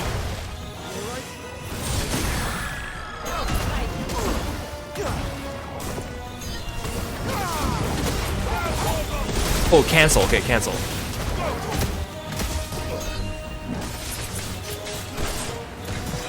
Ow, I'm hurt. So I can't use any of my other icons. This is tricky without Phoenix.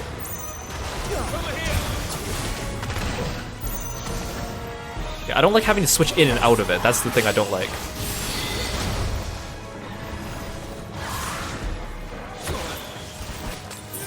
Oh, that's the edge of the arena. I was trying to dodge towards the edge of the arena.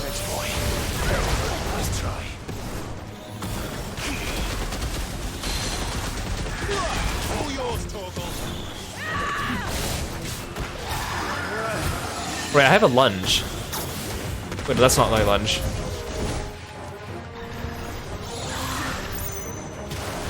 There we go, that's my lunge.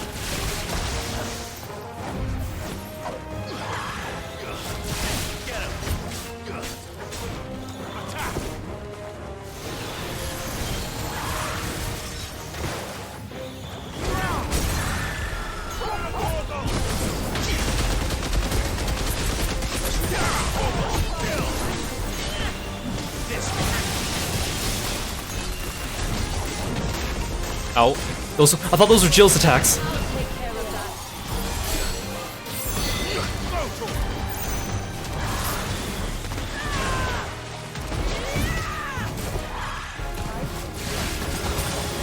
Okay, I take it back.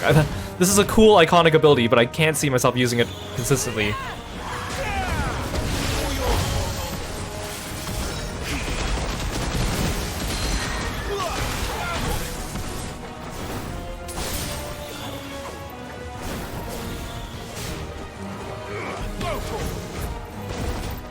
It's over.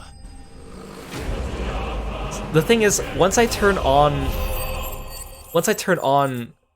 that ability, when the gauge runs out, I have to remember to press cancel to go back into sword mode. So I don't like the fact that when I turn on Leviathan's ability, I don't have a sword attack. It's not quite the same as Odin's ability, where you have to kind of build your entire build around it, but I definitely feel like you need to kind of make your playstyle that. I think maybe the fight would be different if I had access to three icons, because then I'm assuming that you could just swap icons and then that cancels it automatically, kind of like Zantetsuken. But I feel like that might be too weird for me to adapt to.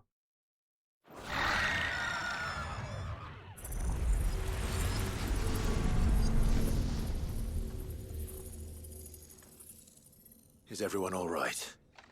It's cool, but I don't think it's going to be my playstyle. You said Walius was frozen in time. But he knew we were here. How? I don't know. He's never reacted to anything or anyone. Until now. The child has been bound for nigh on a century. If he has been conscious from the first, we must remove the seal at once. It's not that simple.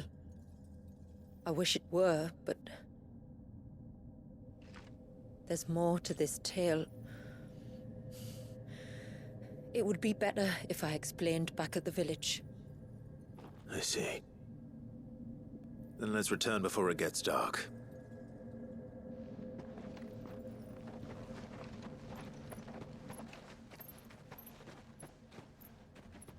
I'm sorry, Walyas.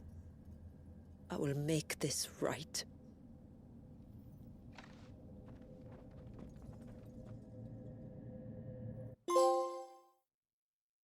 So I bet the final boss of this DLC still is Leviathan then.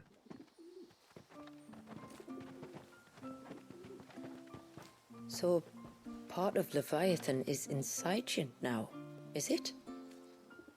Does it hurt? No. Not anymore, anyway. Good. Because I still have need of your strength. If you want to know the rest, we should head to the Witten Hall. Of course.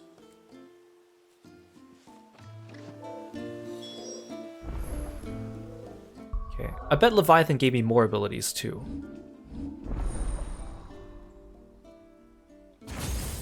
Oh, they've always left a spot for it. So I mean, I know when they built this game, when they first started this game development, they said they originally didn't intend for the DLC unless it like sold well. So they must have had it in the back of their minds, like, okay, if it sells well, we gotta leave space for something.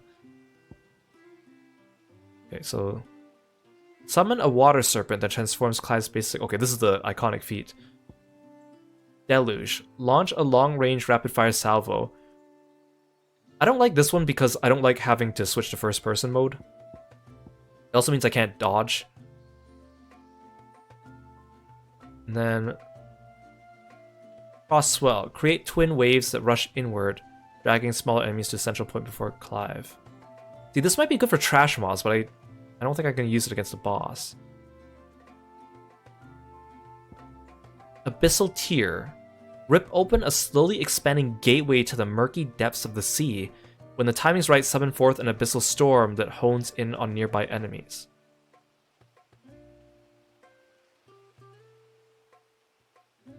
That looks like it might be cool, but I don't think it's going to be something I'm going to use.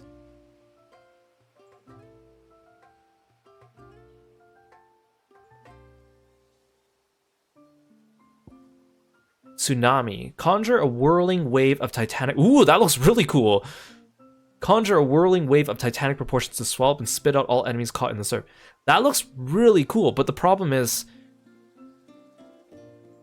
all the skills that are on the bottom of the tree for each icon have a long cooldown. So I want Giga Flare to be my only one. Otherwise I'm just gonna have a huge cooldown on everything. This does less damage than Giga Flare. It just looks really cool though.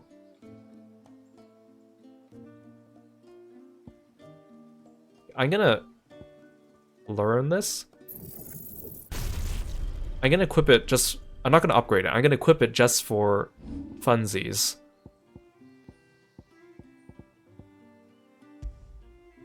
You don't need pile drive for a little bit.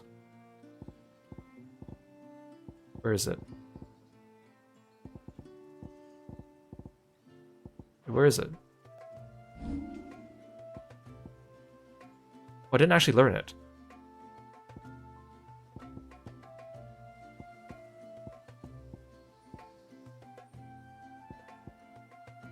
Did I put my points into something else by accident? No, I didn't.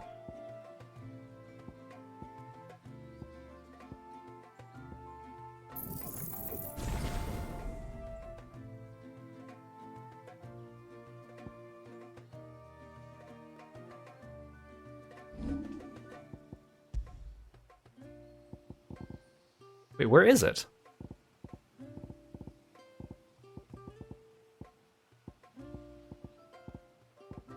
Oh, does this one only work if I have Leviathan equipped?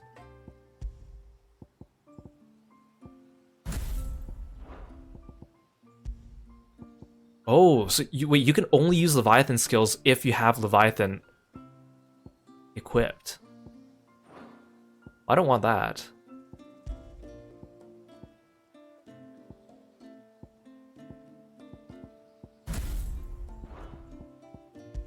Yeah, it's just not available unless you have Leviathan equipped. Okay, that's unfortunate.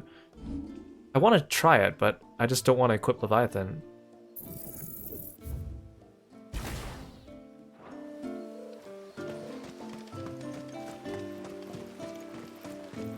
Look, Dad! The tree's back.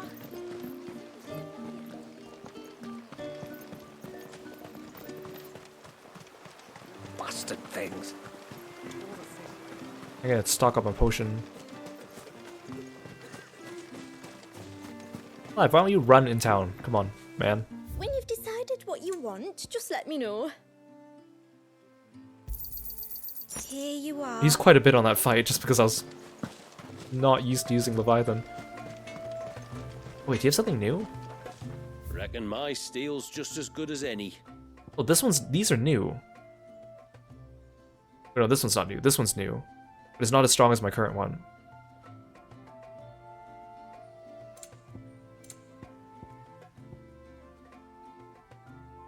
Might as well craft it though, right? There.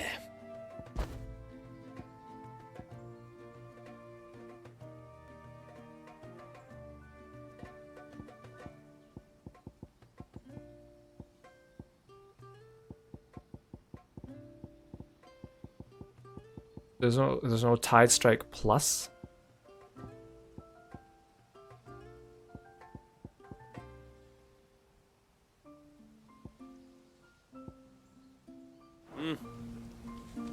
Oh no, there's Reckon reinforced. my steel's just as good as any.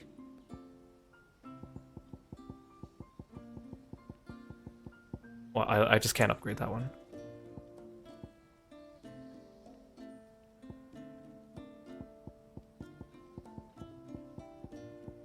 And you can't upgrade the ones I just bought.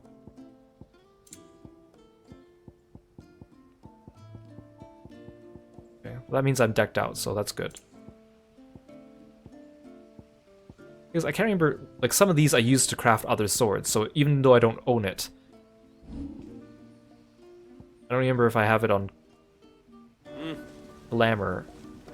I think I can only change Glamours back at Hideaway.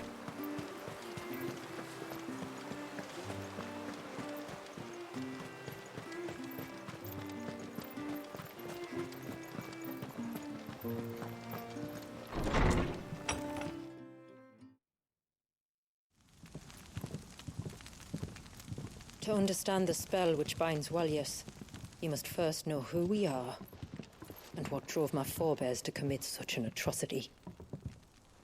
This tapestry. Oh, is look at the our little story, baby. The one that brought us here. After generations of wandering, my people sought refuge in northeastern Storm, some 170 years ago. But in exchange for our safety, the Gregorian Church demanded we renounce our faith and branded us heretics when we could not. To be exterminated, as a lesson to others. And so was it chronicled in the imperial histories, for anything less would have made the Church seem weak. Yet a handful survived. The few who did fled north and west, and in doing so discovered two things that would forever shape our fates. The first was an old legend, revealing how to make your very own Mother Crystal. I've heard that one before. Yes, yet it gave them new hope, however false. Our ancestors convinced themselves that they could recreate the divine if they could only find a strong enough heart. A living being capable of channeling torrents of ether. And the heavens provided. A dominant Walyas. They'd stumbled across a nostrum in an ancient ruin, which they believed could provoke a sudden outpouring of a creature's ether. They meant to enrage his icon.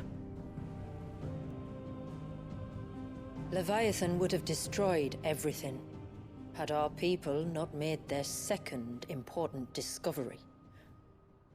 A means to stop time itself. Where did they find that? The Northerners had no such magics, or they would have used them. When our ancestors first arrived, the land was uninhabited, save for an old witch who lived on the highest peak. Her body had been consumed by the curse, a cruel payment for her long years of service to the Northern Thanes.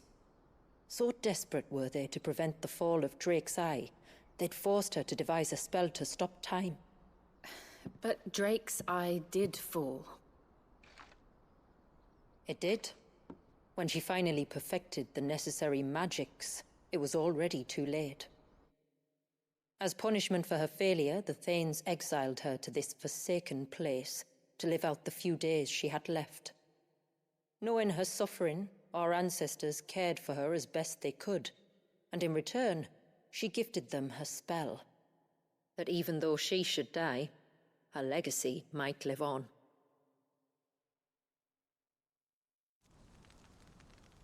So armed with both the knowledge of the ancients and the secrets of time, our ancestors settled upon an ambitious plan. They would create a new Mother Crystal and enchant it that it might endure for all eternity.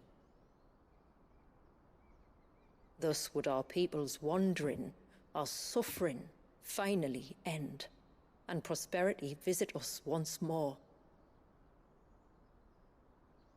And all it would require was the sacrifice of a single child. A small price to pay, or so they believed. Another victim of man's blind reliance on the Mother Crystals. So we know the seal's source. How do we break it and restore the flow of time? Do you recall the Dome of Light on top of the cliffs to the west? Inside lie the ruins of an old temple. It was there that the witch built the Vare, a conduit of sorts that channels her remaining ether into the Surge. But it's been a long time since anyone set foot in the place. And now, there are others who claim it as their own. Then we shall go prepared for a fight. That said, it may be best if one of us stays behind. You think the village could be in danger? We saw the ether flow from Wallius in all directions, but only encountered a single familiar. There will be more. And should even one make its way here, I doubt the walls could hold it back for long. Then I shall stay. The Phoenix will see your people safe, tributary. Oh, I was You expecting have my thanks. Chula to stay behind. Very well. We should depart at once. I fear time may no longer be a luxury we can afford. Good, good. I want to spend more time with Shula. I want to learn more about her.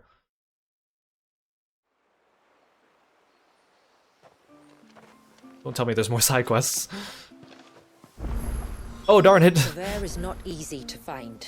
We must first head north and then west, deeper into the forest. Is that the only one? Oh no, oh no. Oh no, there's a bunch of them. Okay. Like, maybe this really is a DLC that'll take 2 streams, which I'm totally fine with. I'm just happy to be playing this game again. May I speak with you a moment? There is a matter with which I would beg your aid. Of course, what is it? Please, not so loud. Something serious then. Yes. I think we might have company. I was passing by the low gate when I saw a figure moving among the trees up on the cloak. At first I thought it must have been you or your brother, so I didn't say anything, but the more I think about it, the more certain I am that the figure looked familiar. And you're sure it wasn't one of the other villagers? Positive. I think it was someone from outside the wall. But then she said it looked familiar. His way inside. So shouldn't she mean it looked unfamiliar? Of course, it could just be my imagination playing tricks on me. I only caught a fleeting glimpse, and it might have been you or your brother. But if it is who I think it is, we cannot allow him to leave now that he knows we're here. Would you go and see? He won't try to hurt you, believe me. Given what lurks in the forest, the only one likely to get hurt is him. Well, I don't get it. So she keeps saying that this is a stranger, but then she's saying like as if she knows it looks familiar and saying that he won't hurt us, but then that makes it sound like she knows who it is. Very well. Whether the man you saw is who you believe him to be or not, we need to know. It may yet be someone else entirely. Someone who means your people, or my people, harm. Perhaps. Just promise me that if you do find someone up there... Don't worry. I won't draw my sword unless I need to. Thank you. Yamila, this man you saw, might he be the customer you told me of? Okay, so she might know who it is. I fear so. Okay, thank you for clarifying, I'll Shula. explain later. Come on. 'Cause I was very confused. I was like, why does she make it sound like she knows him, but she doesn't know him? The figure I saw was about halfway up the cloak. That's our name for the mountain you crossed to get here. Hey, Envelope, welcome to the stream. Thanks for stopping by. Okay, since this quest isn't very far away, I won't pick up the other ones yet. I'll do them one by one, If we pick too many of the just to make the narrative easier to follow.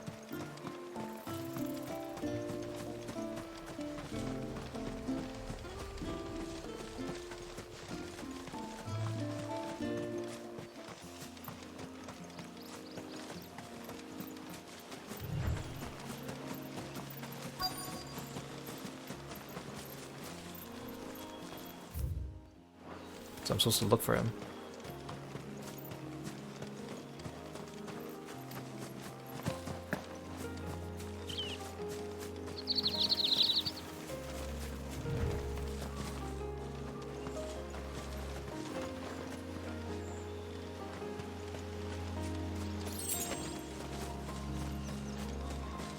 Oh, maybe he's in that dead end that I looked in earlier.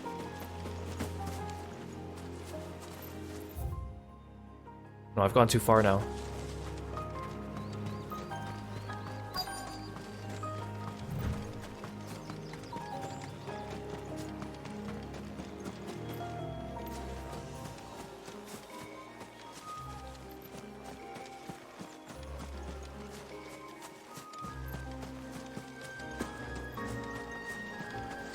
Where?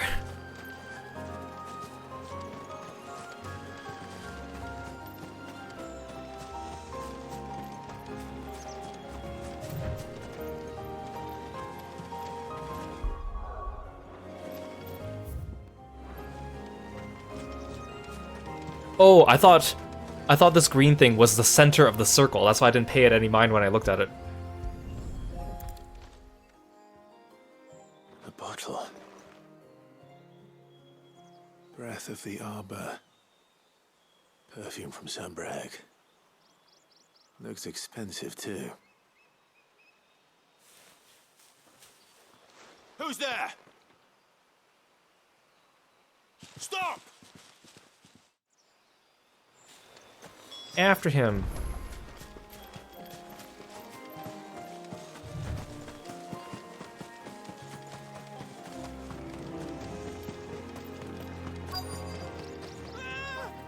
No! No! Hang on! I'm coming! The bees. Don't eat me! I'll give you that one, I swear! Stand back. I'm like attacking them while he's standing in my AoEs.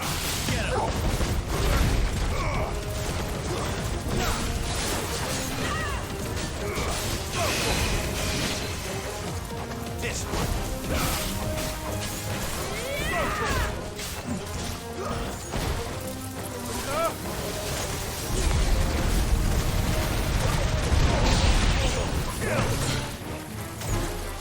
Uh-oh.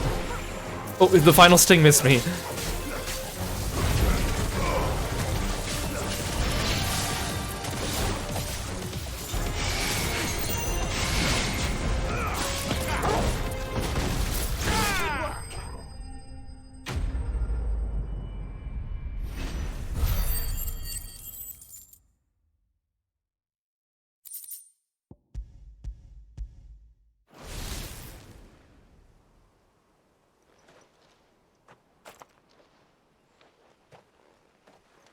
Are you all right? I'm more than all right.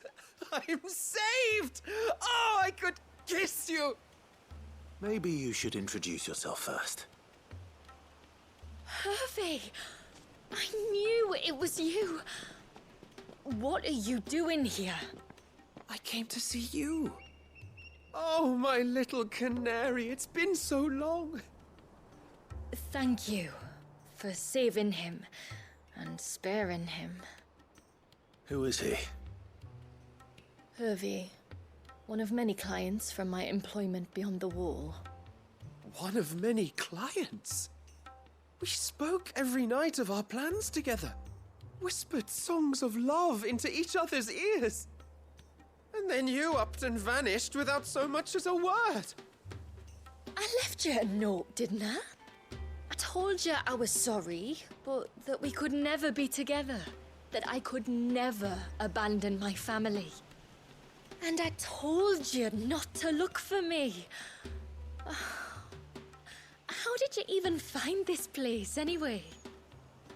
The flame of your love was as a beacon in the night that guided me to you. Hervey.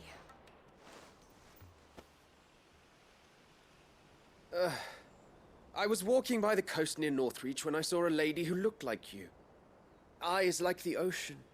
Hair like the driven snow.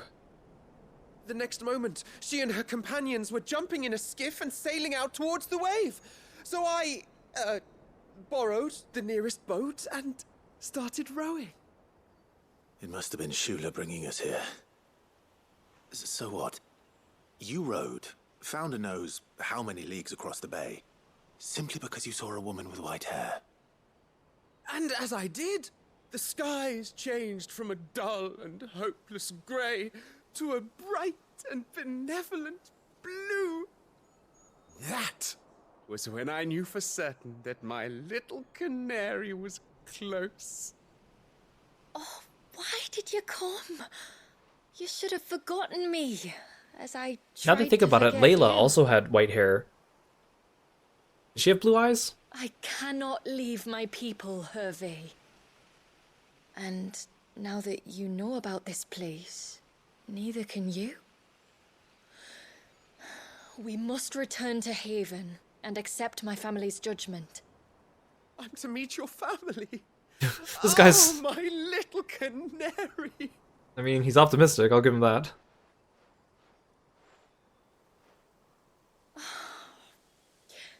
Please, come and see me later. You did as I asked, and you must be rewarded for it. But first, follow me, Hervey.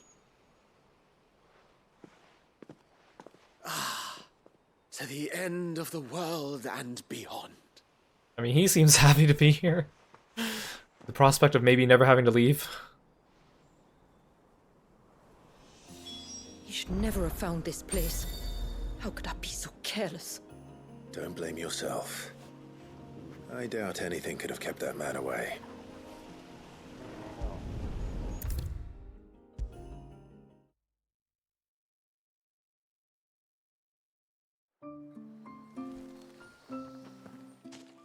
Forgive me. There's nothing to forgive. You two met at the Vale, I take it. When I worked there, yes. To earn the coin that my people need to survive. Though Mysidia is our sanctuary, there are certain necessities that it cannot provide. And for that reason, some of us seek employment beyond the wall. Yet few are the opportunities for followers of a strange faith in a strange land. And so you supported your family as best you could? I did. And I have never regretted it for a moment.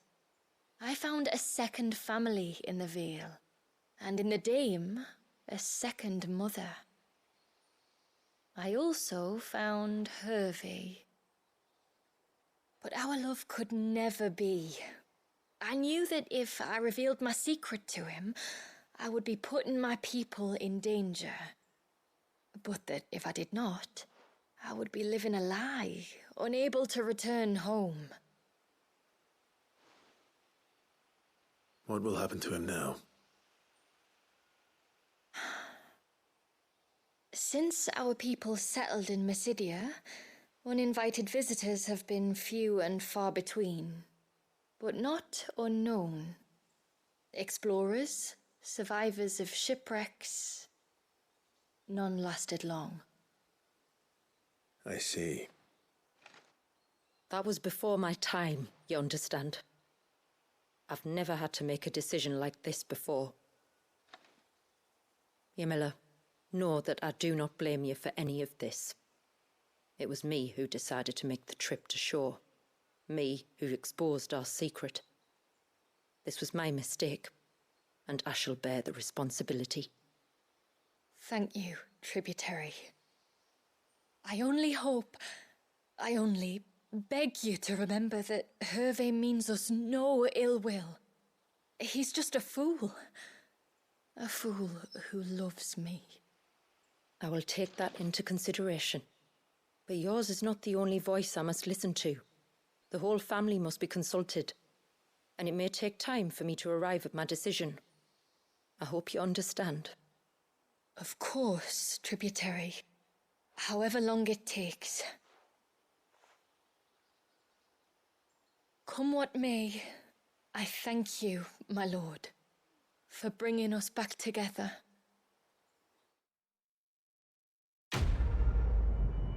Okay, that's an interesting plot thread. I wonder if we'll find the conclusion to it. Also, I think I'm barely gonna hit like level 52 or 3 by the end of this DLC. Am I really expected to hit like 60? I left Hervé because I couldn't turn my back on my family. And now his life hangs in the balance. I don't care what happens to me. Now I've found my little canary, I'm not going anywhere. He seems to be taking it well. I don't care what happens to me. Now I've found my little canary. Oh, ceaseless rill, guide my bounty. Okay, let's do... Wait, I forgot. The plus markers means side quests that actually unlock stuff.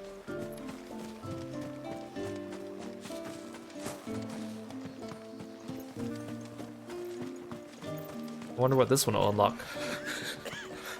I can't. Just try to breathe. That's it. Is everything all right? Ah, you're the outsider. I'm Fannet, healer by trade. And this is Talor, one of my patients. He took ill not long after you arrived.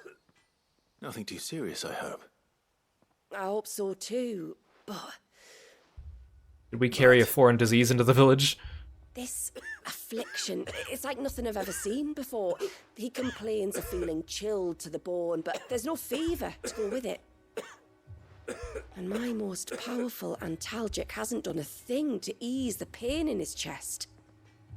I'm starting to wonder if his condition might require a different kind of treatment altogether. Shula said that you were here to help us. You couldn't help me, could you? I'd be happy to. If I can. You can, don't worry. All I need you to do is speak to Talor's son, Pavat, over at the forge, and ask if he knows what his father was up to before he came down sick. Why couldn't you have done that? Something must have caused this, and I want to find out what. The trouble is, Talor's too weak to speak, and I can't leave his side for long. Okay, fair enough. So while you talk to Pavat, I'll pay his wife word a quick visit, just in case she knows anything. But there's tons of villages around you could have asked to make the errand. This place isn't very big. And actually the forge is actually just a few feet away, isn't it? Actually, it's literally right there. Leave me be. You can literally see him from here. Go. Let me go. Make the trip to the forge. It's literally right here. You could have just yelled at him. Oh, do you need something? I do, though not from the forge. Fannet asked me to speak with you.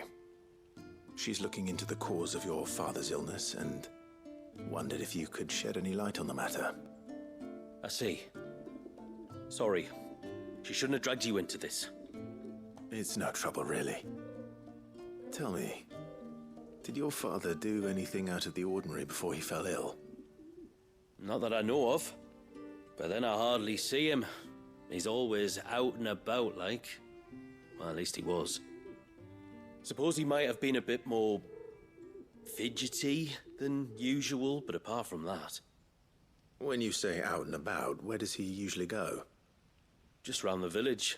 Wanders over to Blazier's place most days.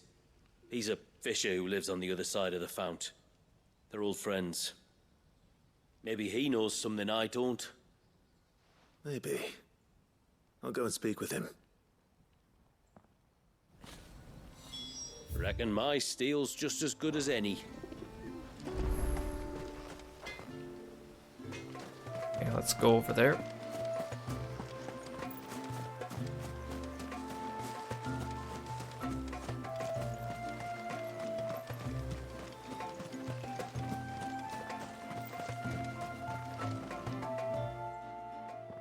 Greetings, stranger. What can I do for you? Your name is Blazier, is it not? Pavard tells me you're a friend of his father's, and that the two of you may have spent some time together prior to his illness. His illness? Talor's never been ill a day in his life. I don't know why he'd start now. Oh, Fanny doesn't know either. It was she who asked me to look into his recent behavior on the off chance it might explain how his condition arose. Oh, I suppose there was something that struck me as a bit odd. He kept asking about the woods. Did you see anything strange on your way back from the shore? Are you certain? Do you swear? That kind of thing. I didn't, of course. But he wouldn't let it go. It was like he was expecting something to happen. It was just a matter of when. Not that I know what. Well, he never told me anyway. Well, that certainly does sound unusual. And it might just be what Fanet is looking for. Thank you. I don't mention it. Oh, and when you say Talor, wish him the best from me, eh? Let's see what the healer makes of this. I can hardly believe it. Talor of all people. Oh, though I suppose we're both getting on a bit. So he was getting like paranoid? What could that mean? Is he haunted by a ghost?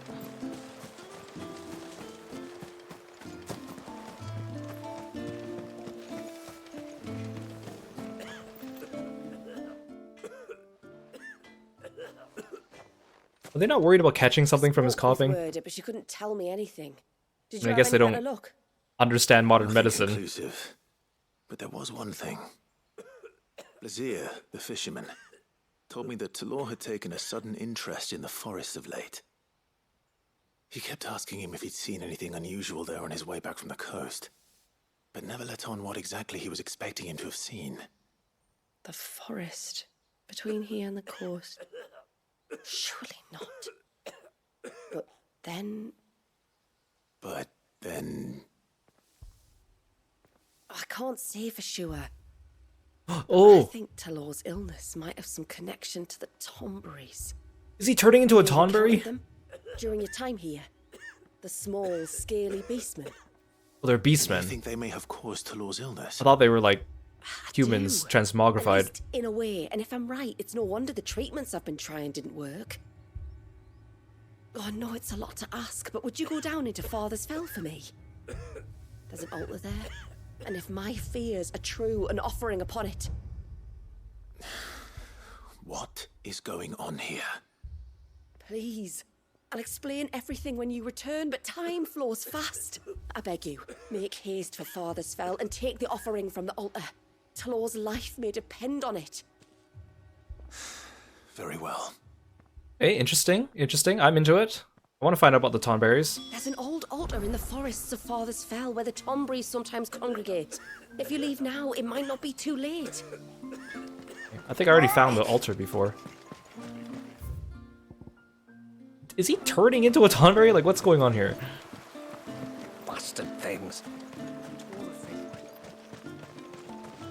Come on, Clive, learn to sprint in the village. Learn to sprint in the village. Hail, stranger.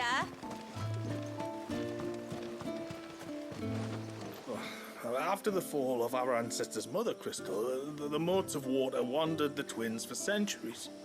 It wasn't until the binding of poor Wallius that we put down our roots here.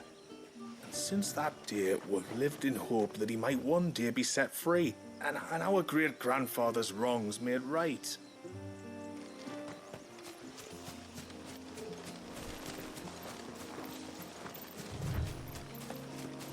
Before, we turned east at the shipwrecks to reach the coast.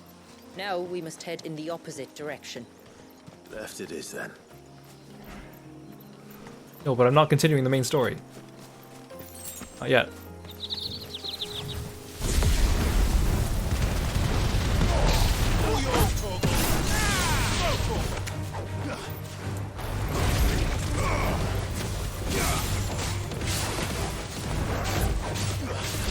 Over here!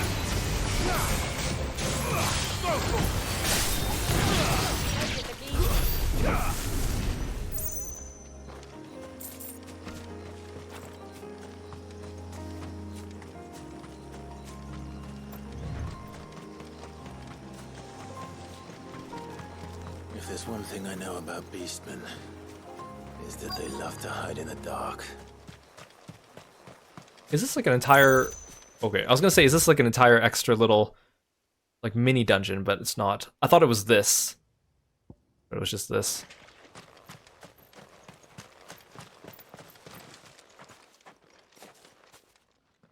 It's so creepy looking. It reminded me of something from, like, Aaron Shawn's Cirque du Freak books. What are they up to? Some sort of ritual.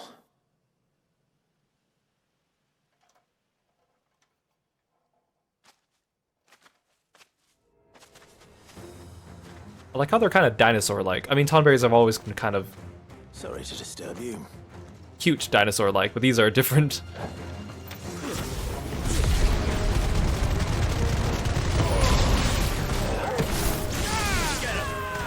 Annihilated.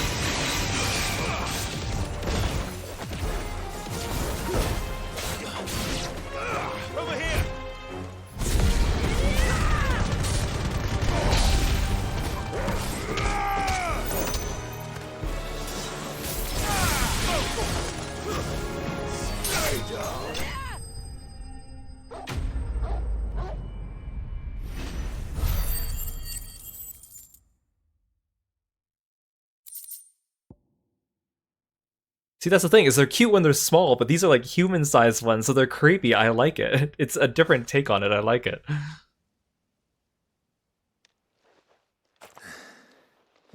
Let's see what's on this altar then. They kind of fit the setting here a little bit better. What did they put on here? Something of Talers. A silver chain. Maybe we should just destroy the shrine. Somebody's made it. This must be what Fennec was talking about.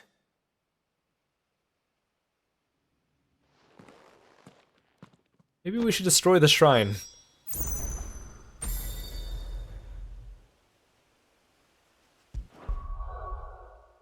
That's the wrong button.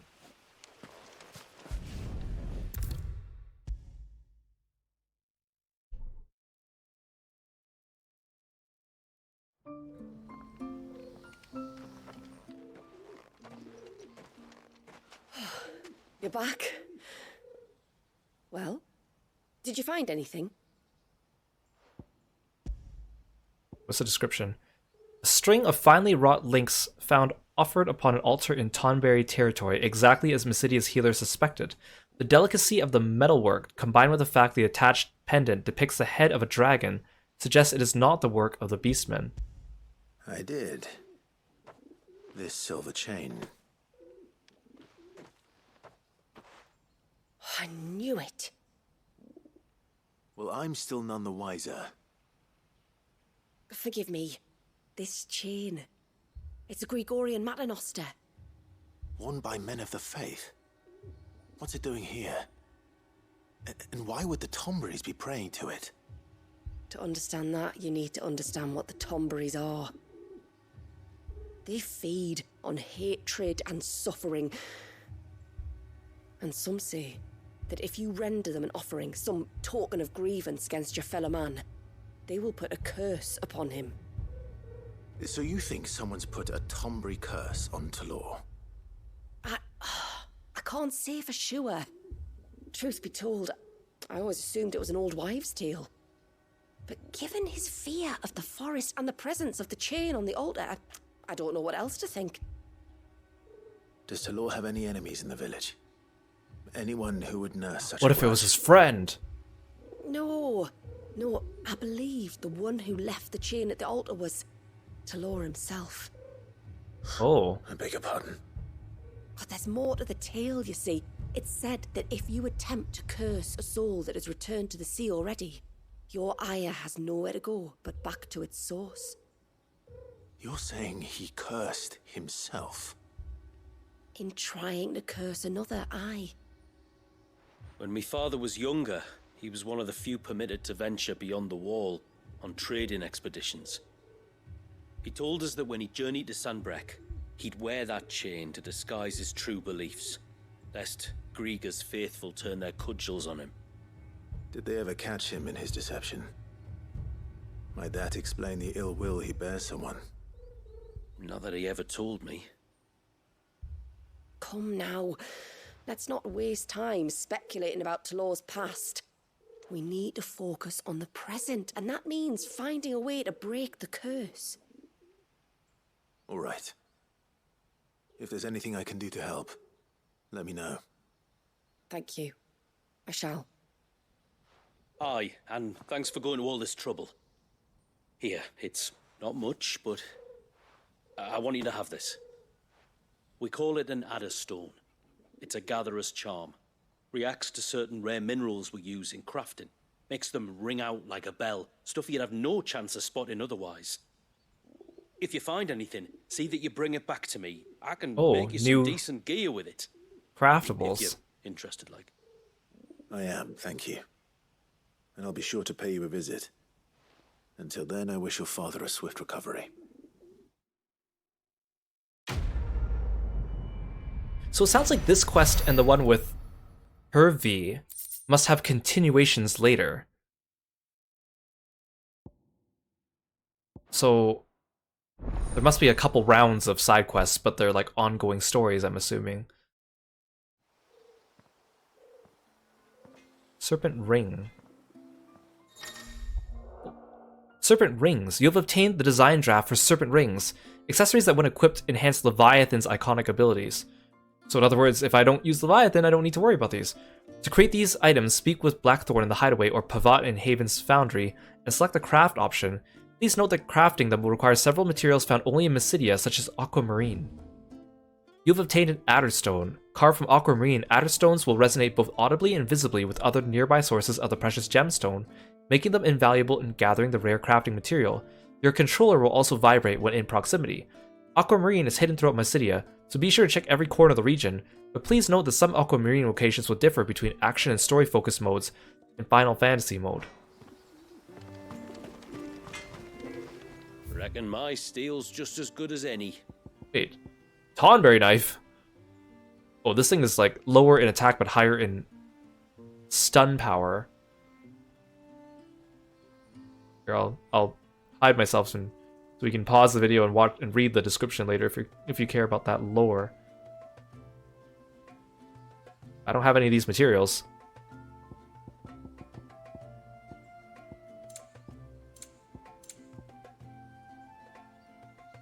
Two aquamarines, two aquamarines, two aquamarines, two aquamarines. These are all just our Leviathan accessories.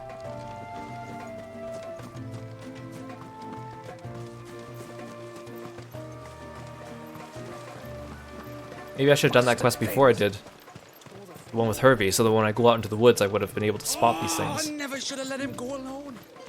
Okay, let's do this one. Is this Chocobo related? Hail, stranger. Are you a rider by any chance? I am.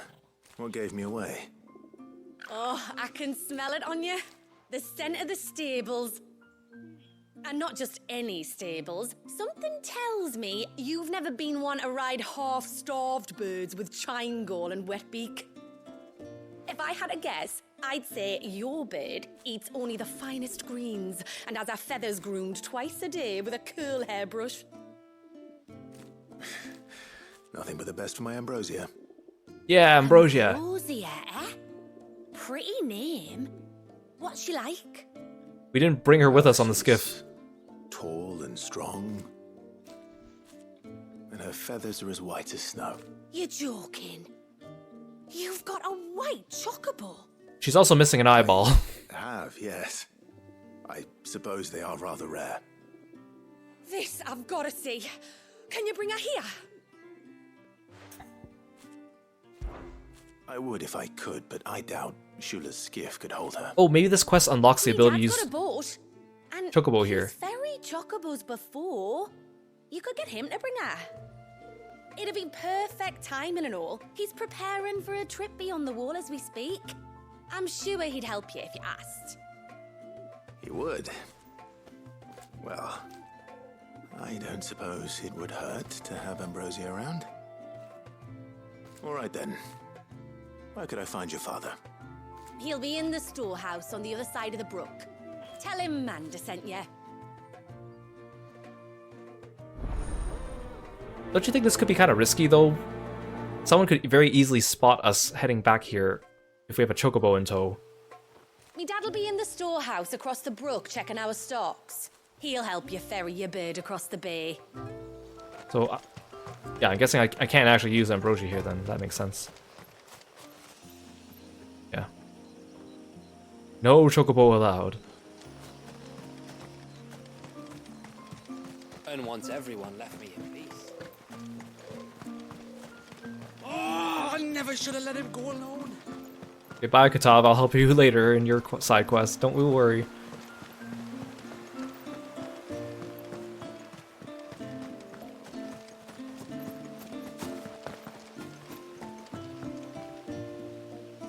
You one of the outsiders, then?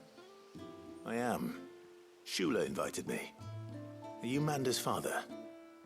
I am. Got you running errands for her already, has she? She's asked to see my chocobo, but I'd need your help and your boat to bring her here. Or you could just say no. Honestly, that girl and her birds, she'll be growing feathers soon enough. Well, truth be told, I didn't take the idea seriously at first. But thinking about it, it would make it easier to get around if I had Ambrosia here.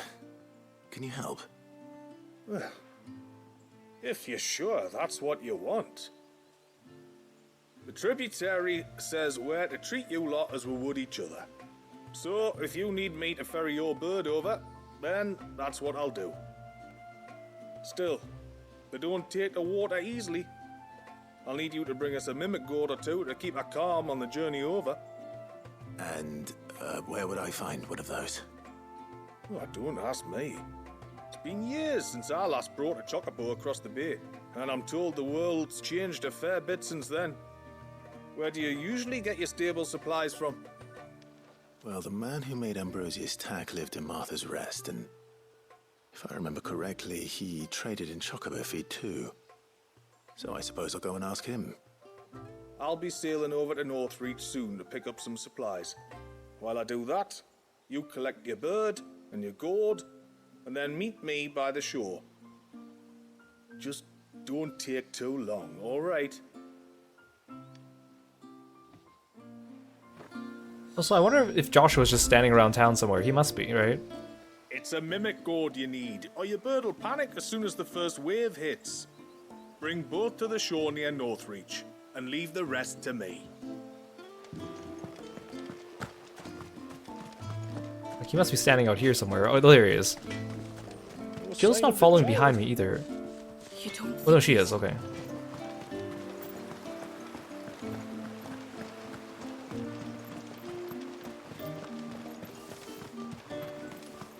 I suspect two dominants can handle whatever it is that awaits you atop that peak. And if not, there's always Lady Shula's battle axe.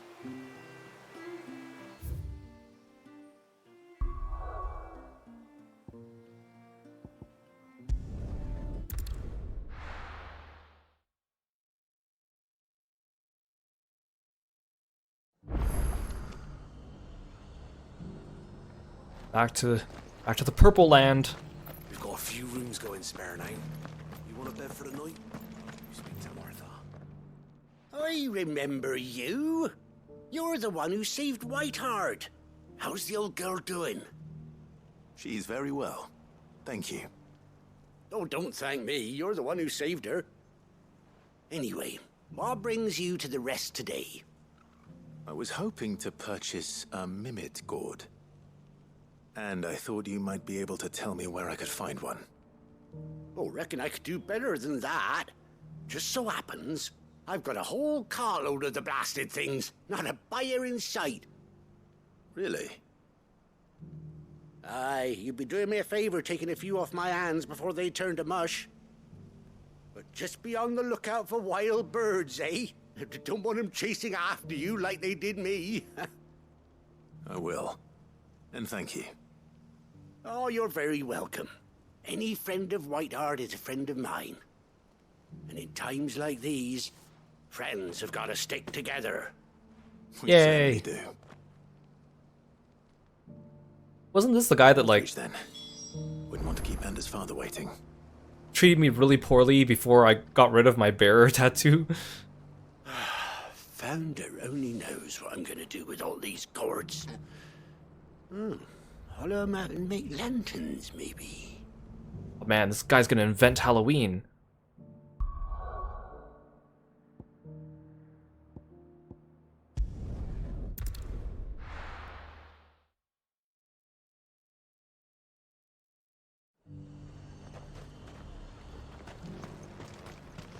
And now might I help the garrison? Then, in order to get Ambrosia back across the water, back to the hideaway afterwards, we're gonna need more gourds.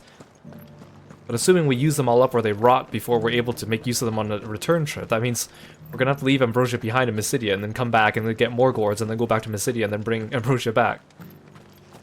Good thing quick travel means that we can just ignore all those little complexities. Those things didn't fight like men. Good thing this guard can't see us from over there. This is pretty close to the town, though. Surely someone would see us. I know there's a little cliff drop, but... Oh, the tent's gone. Ah, there you are. Ambrosia. This must be Ambrosia, was it? Oh, she's a real beauty. Love her little isn't wiggle. I have the mimic or two. Here. Or if you guys want, you could read the description of the Mimit Gourd.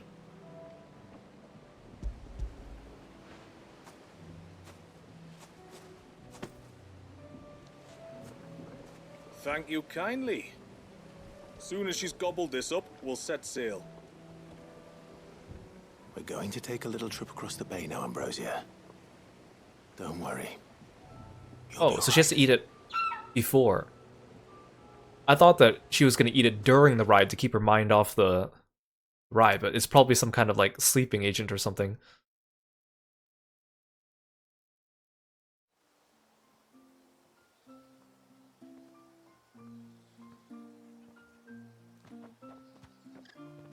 Some kind of calming medicine. Well, effect. we made it. You didn't all? She is as white as snow. You're beautiful, aren't you, girl? Brave, too. She was calm as you like on the journey over. The mimic gourd will have played its part, of course, but passing through the walls enough to spook most birds even then. Not this one, though. Ambrosia's been through a lot. I doubt there's much that could unnerve her now. Not with a beloved master by her side. No. It's you who looks after me, isn't it, girl?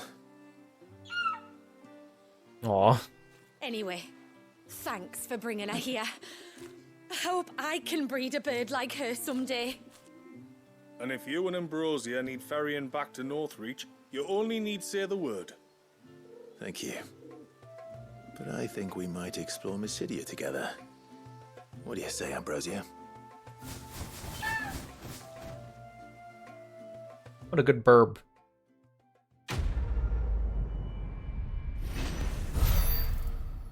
Bird of Passage.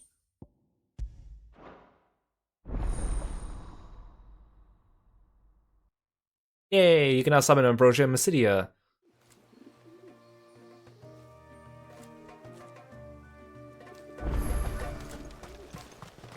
I'll have done well if I ever breed a bird as beautiful as yours. Thanks for humouring me daughter. She's right, though. That is a beautiful bird you've got there. The fact that she could tell that just by sniffing Clive from a distance, kind of impressive. Oh, I never should have let him go alone. Ty, take me, what am I gonna do? You've got to help me. Shula said you were a force to be reckoned with. Are you? Why do you ask? Hey? Oh, sorry. I should explain. My name's Kitav. I'm worried about a friend of mine. He went into the forest and he hasn't come back. Would you help me find him? I can try. Tell me what I need to know. Of course. You know about the glamour our ancestors cast to keep this place hidden, right? Shula told us about it, yes. Right. So you know the cairns we use to maintain the spell? Well, it's me and my friend's job to maintain them. If it weren't for the likes of us, it would have faded years ago. So your friend went into the forest to visit one of these cairns? Aye, that's right. He said he was going down to Father's Fell.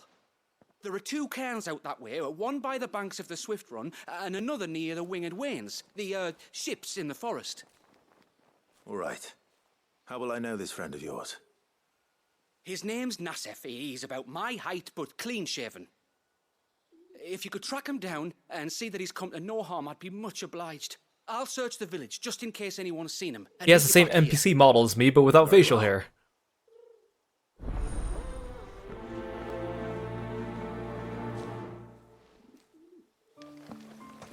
One Can I talk to another by the river.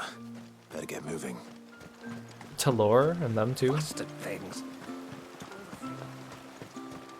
Oh, they're not here.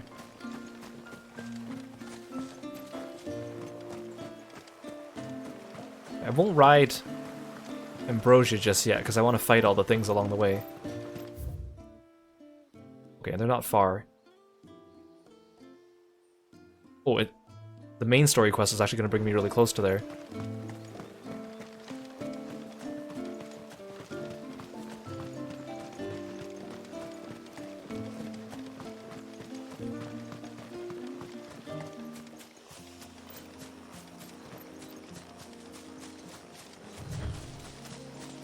Look at this area, is just called Father's Fell.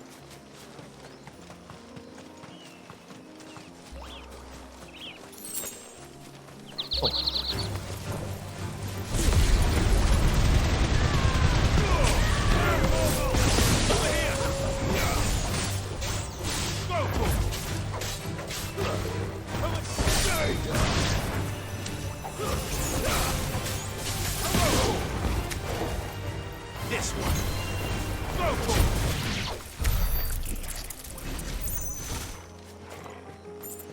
it. Get that aquamarine. Boop. This is the mineral Pavar was talking about. The one that rings out like a bell.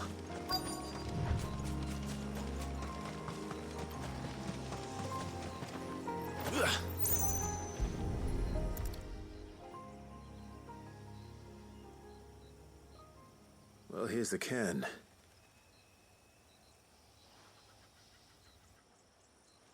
But no sign of Nassef. To the riverbank, then.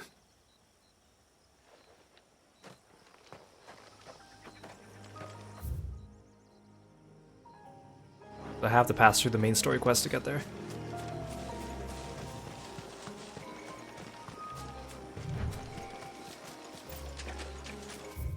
Okay, but the main story quest brings me to the Dark Gate. So this area is new for me too.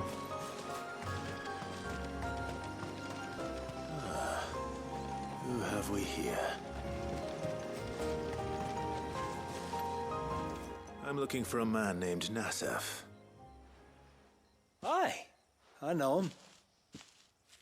Takes care of the cans. Wait, you didn't think I was him, did you? Sorry, mate, I'm just out to gym myself a few ibexes. What do you want with the lad, anyway? His friend, Katav, asked me to look for him. Apparently he ventured out to work on one of these cans and didn't return. Well, that is a worry. You're a hunter, yes? You must know the woods as well as anyone. Can you think where he might have gone? There's a bridge further down the path. Blasted thing got washed away a few moons back. Our carpenter only recently had time to rebuild it. But if I remember rightly, there is another cairn on the far side. Maybe he decided to visit that one while he was here. Maybe. It's worth a look, certainly. Thank you. Don't mention it. I'll keep an eye out too. Perhaps he just got delayed or something. Let's hope so. Okay, bye. Thanks for the help.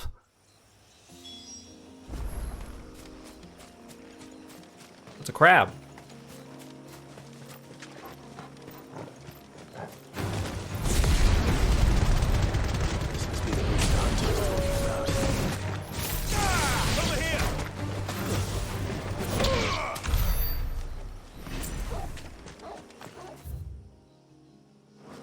What's over here?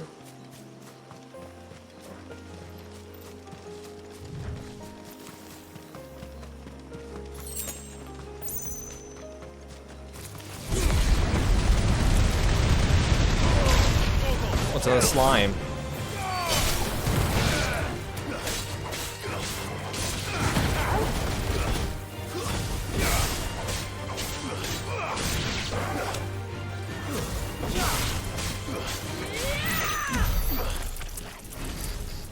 You know, I'll leave the slime alone because he takes a little bit of time to beat up, and I bet the story's gonna bring me here anyways.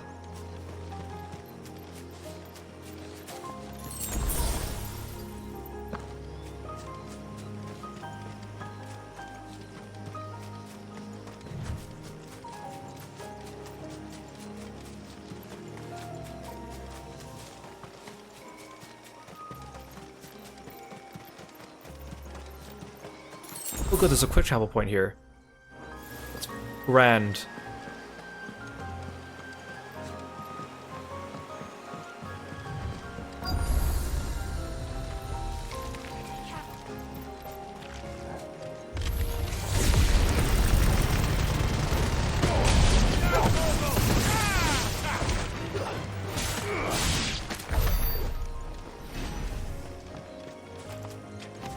Any aquamarine over here? There's probably only exactly enough aquamarines to craft all the Leviathan items. Oh, there's a slime. Stay away, damn you! Hold on!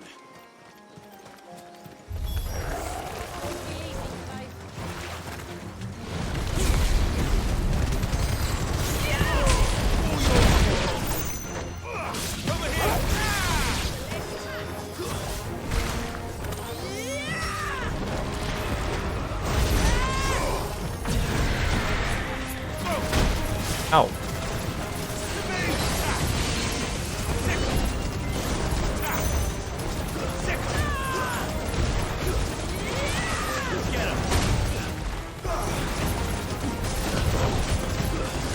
Oh, there's still a crab alive.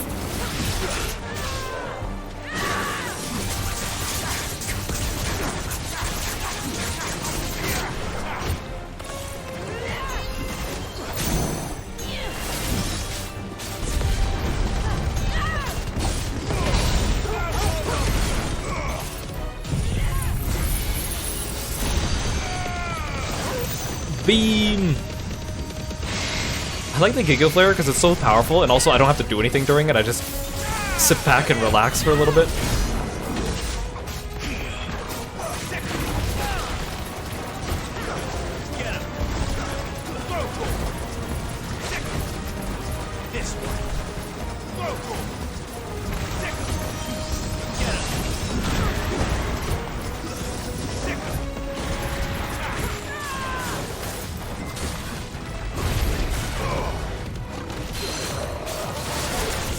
I'm remembering how I play this game.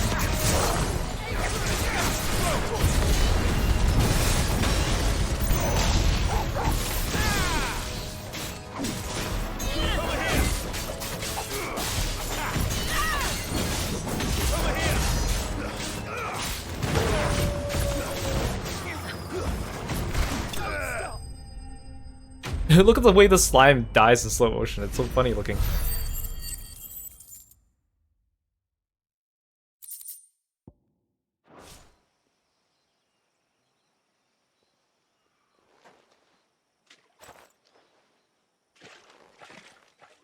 Oh, thank you.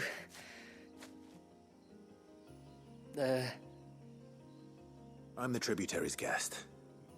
And you must be Nasef. I mean, Shula's right here next to me, but, you know. How do you know that?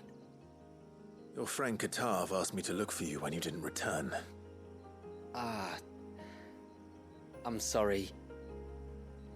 I was so focused on attuning the cairn, I didn't see those creatures come until it was too late. How exactly do they work? Oh, there are crystals inside. They're what keeps the glamour going. Should the ether cease to flow through too many of them, our shroud would quickly unravel. It's my job to make sure that doesn't happen. And an important job it is. But you'll struggle to do it if you're dead. You need to take more care. Yeah, no arguments there.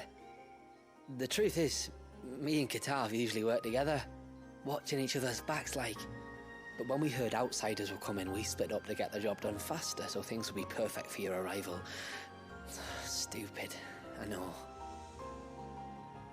So you found him then? Not before the local fauna did. My arrival seemed to put them off their dinner. Mustn't have been hungry after all. Expect you'll be wanting someone to escort you back to the village then, Nasef. Woods are full of nasties today. When you're next in Haven, be sure to come and see us. You saved my life. It's only right I repay you. If you insist. Take care now.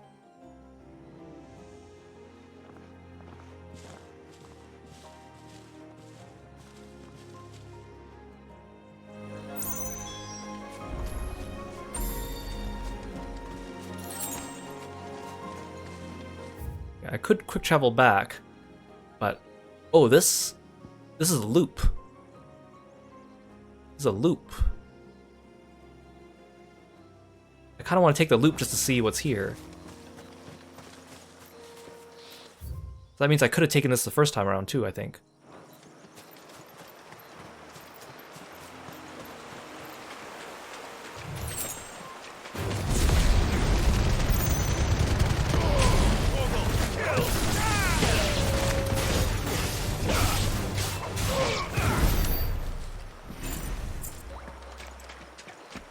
I hear a boop. Boop. Ha.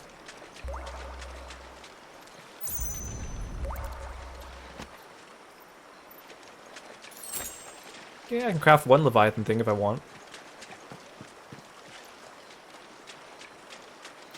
What was this place? An old settlement, we think. It was already long abandoned when my people arrived. Leviathan drowned it before it could be fully explored.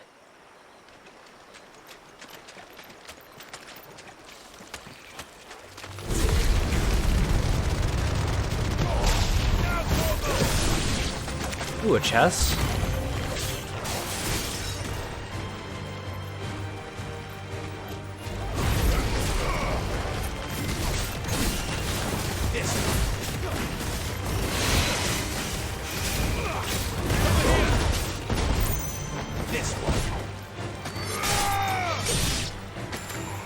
We're eating crab tonight, boys.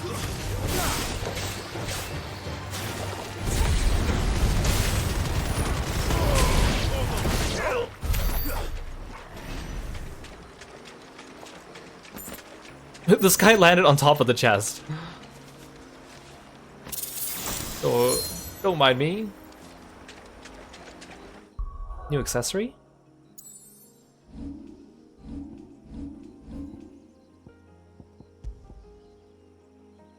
Enhances Bahamut's iconic feat.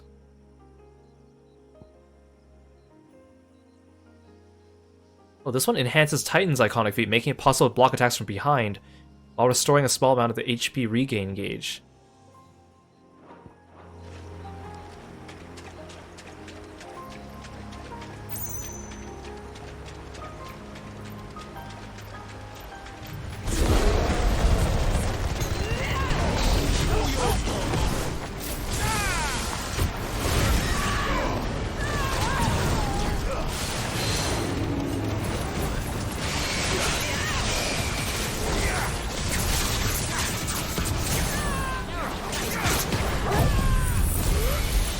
Slime seems weaker than the other ones, despite being level 50. Or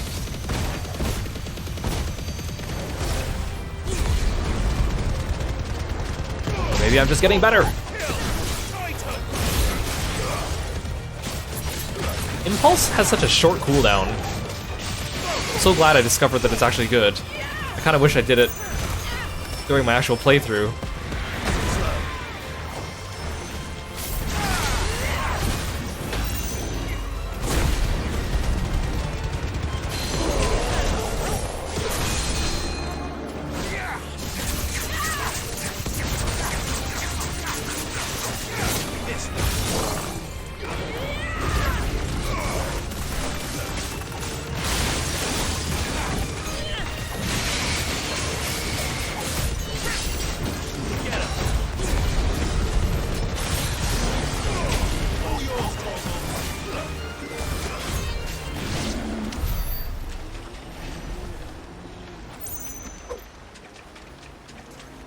He wasn't guarding a chest or anything.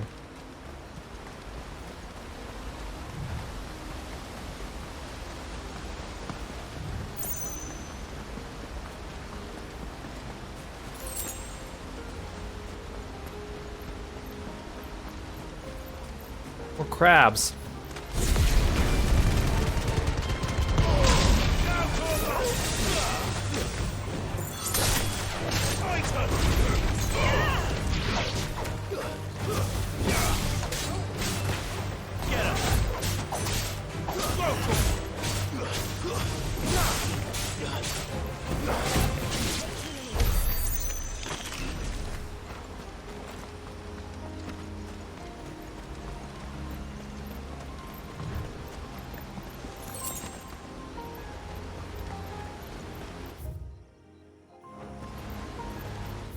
Why is there a marker over here? Oh, it just marks the landscape, I see. I see. Well, I thought this bird was an enemy. It looked a lot bigger from the distance.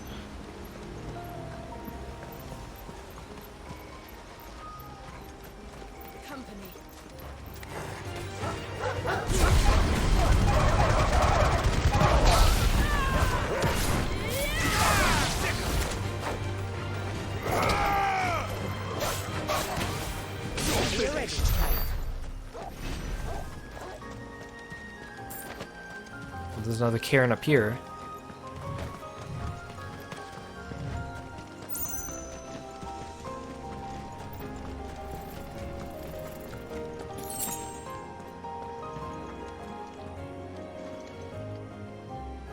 Oh, this is a one-way. Oh, I wouldn't have been able to go this way the first time. Gotcha. Thought I feel a slight vibration in my controller. Oh, hi. Oh, is this a trial for Leviathan?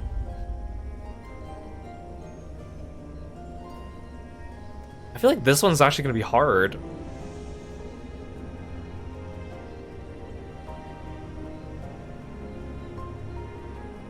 Let's try it.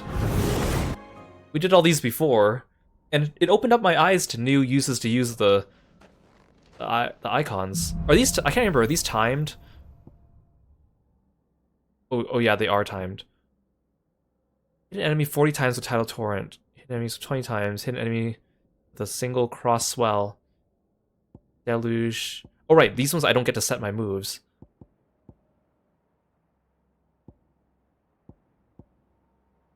"20 times with Tidal Stream. 3 enemies with a cross swell. Evade an enemy attack with a precision dodge. Land 10 magic bursts. Let's try it. Well, these guys are only level 30.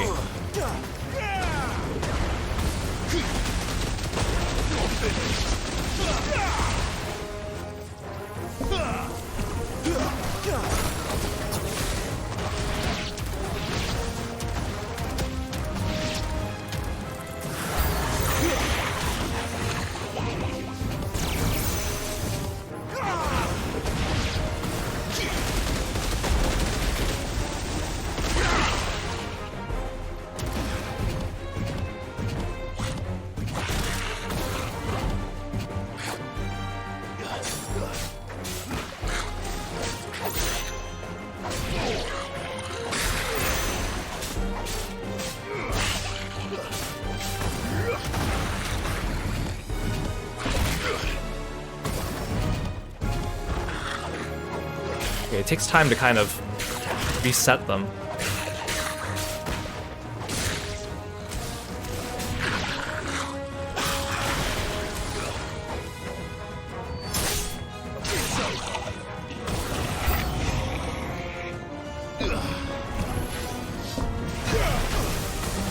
Ah.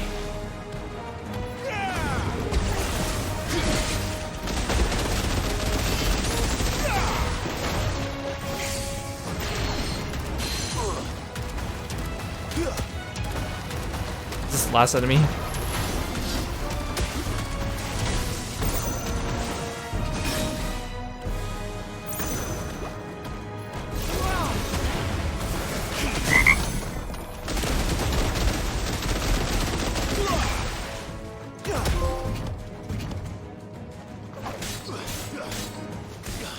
Oh no, I'm not gonna make it. Oh, I should be using my limit break.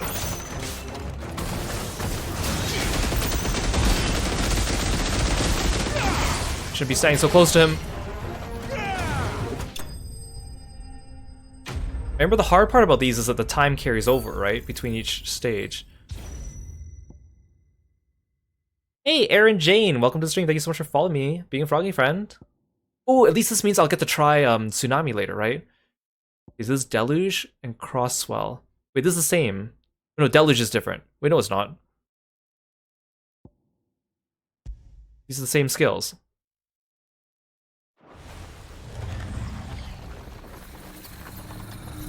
Oh no, that was just the... That was just showing me how well I did on that one. I thought that was showing me my skill loadout for the next one.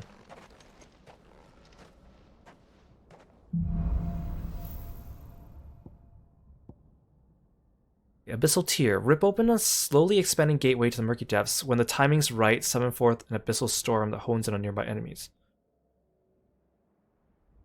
Oh, so like when I use it the second time, it activates.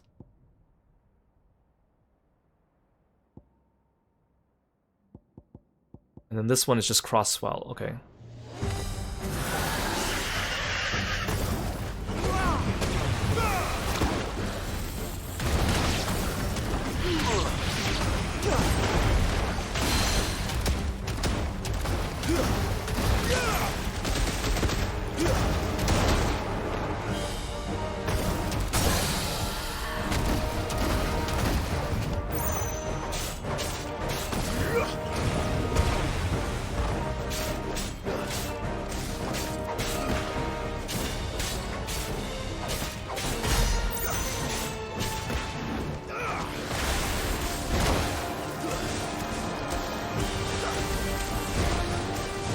Die already.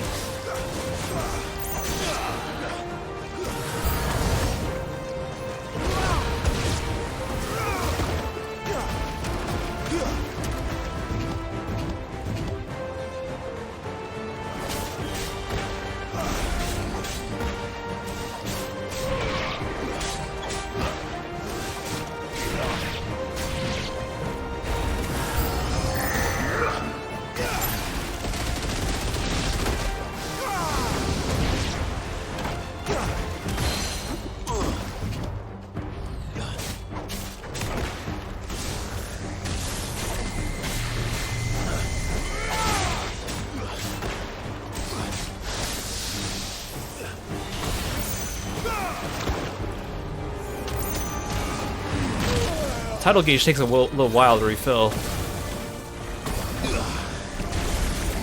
I hate when I press cancel on it, it doesn't cancel immediately.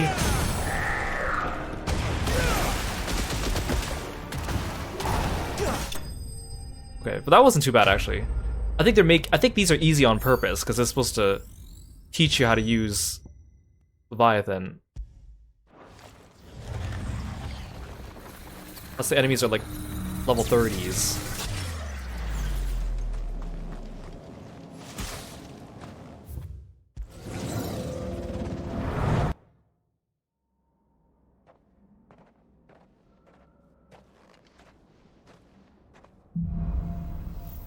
Okay, this one I get Tsunami, right?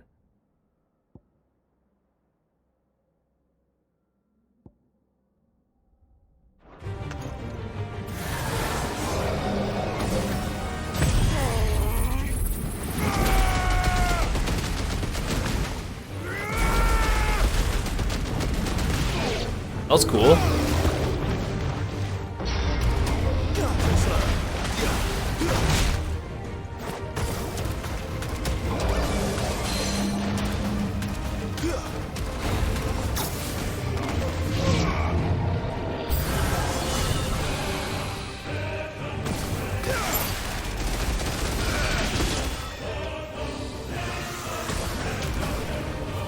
I keep trying to use my Phoenix shift.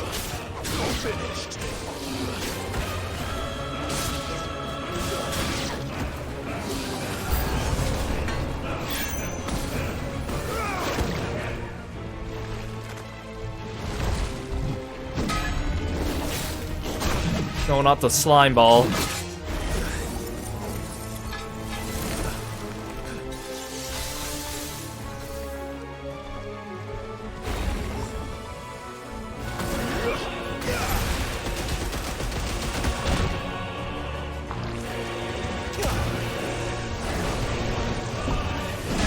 Oh god, I didn't mean to do that. Oh, I keep getting tripped up.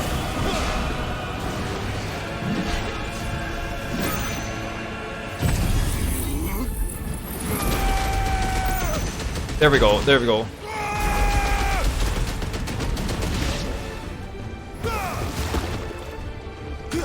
When that refills my gauge.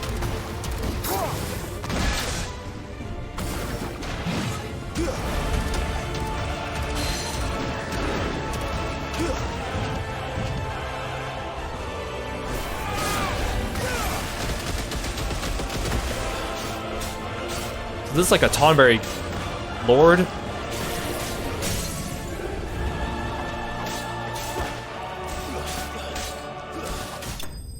Okay, cool.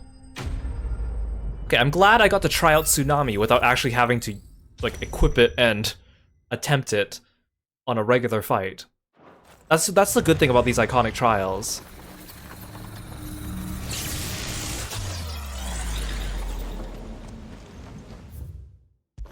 I forgot there's a 4th stage. I thought I was done. 4th one's usually the only one that gives me trouble. Oh no, not you.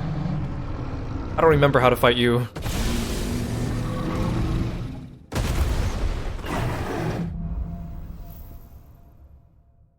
Deluge and Tsunami, okay.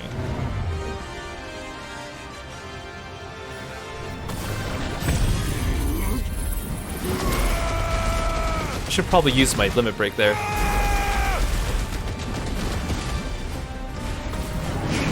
Oh no, no, no, no, no. That was a bad time to use that. That was a bad time to use that. That was a bad time to use that.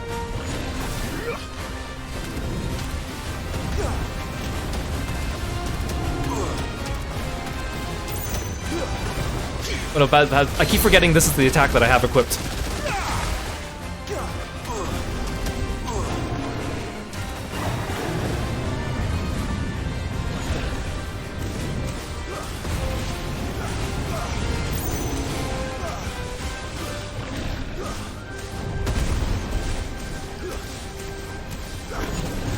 I should probably wait until Tsunami's back up to break him.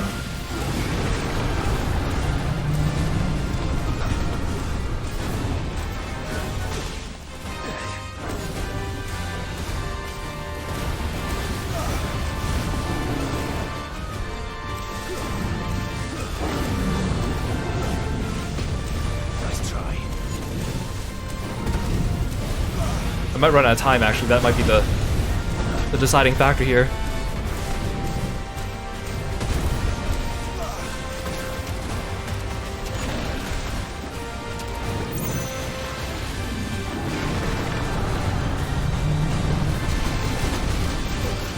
Oh god.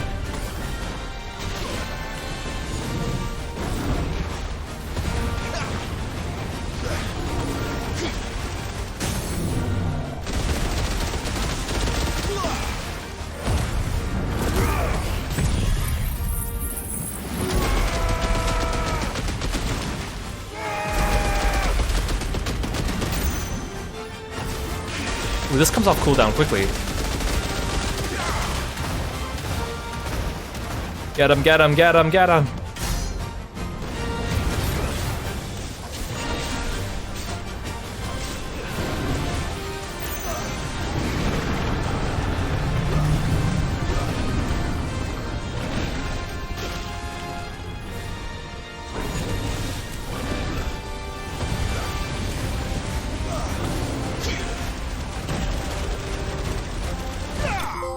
Yes!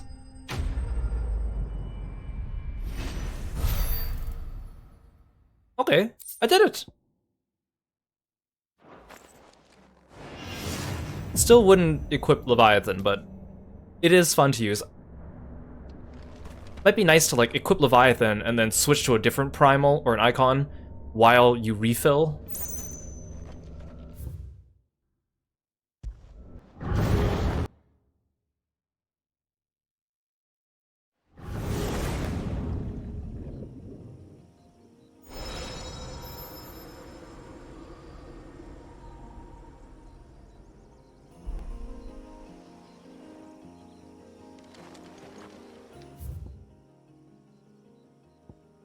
Actually, I want to walk down here just to see if there's any aquamarines.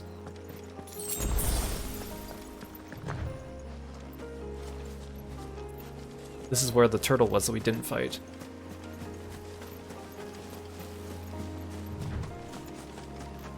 Okay, no, we're good.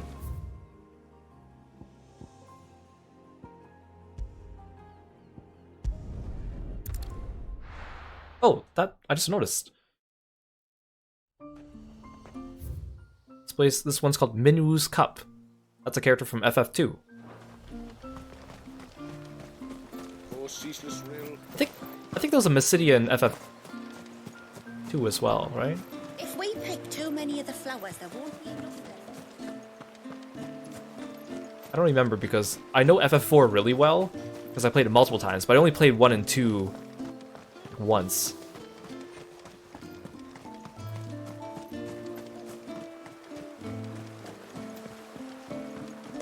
Things. I thought I'd lost you, but you saw. Thank you. Nasef told me everything. If you hadn't got there when you did. Oh, it doesn't bear thinking about. All that matters is that you're safe. Far be it from me to tell you how to do your jobs, but don't go alone again. Or if we have to, maybe we should think about casting the glamour on ourselves to keep the wildlife from spotting us. It'd take its toll, of course, but it'd beat letting the cairns fall and having to weave the entire spell from scratch. Imagine if we had to do that. I'd rather not. We'd only succeed in adding 2 new piles of stone to the collection. Your bearers? That we are, thank the tides. The others can't attune to the crystals in the cairns the same way we can. Reckon this place would be doomed without us. So, you do this work for the good of your people? Not because... We're forced to. No. From what I've heard of the way things work on the outside, we were truly blessed that our rain fell here in Mysidia. Our people are few enough as it is. If we started turning on each other, kin against kin, over nothing but a stupid accident of birth, our days would be numbered. They would. Anyway, all's well that ends well, eh? Thanks to you, both of us lived to keep this place hidden another day. Again, every time they're about to do that bow, it looks like they're about to put their hands behind their head and do like a stretch. I think they're about to do like the Lalafell slash pose.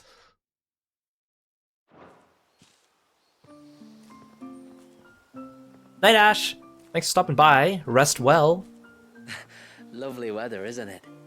Another beautiful day under the glamour.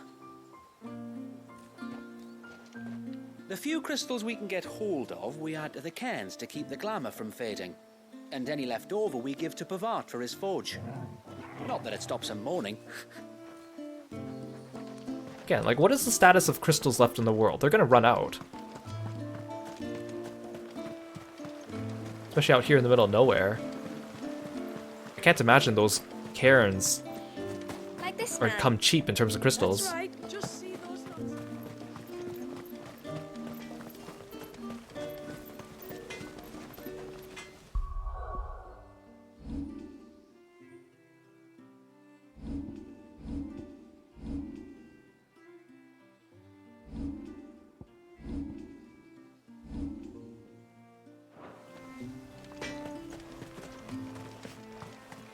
Oh, I think doing the iconic trial healed me, because I was like trying to decide if I should use a potion before I buy more. This is all we have. Oh, I didn't even realize these are called Minwu waistcloth, Minwu arm ring. Oh, I'm full on potions. Okay, sweet.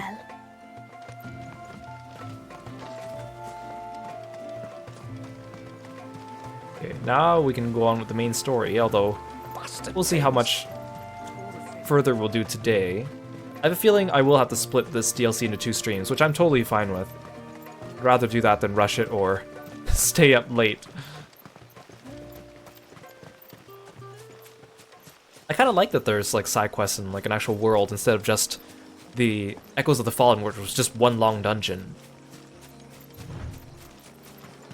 That one felt like a bit more of a slog. I feel like they should have released this one first.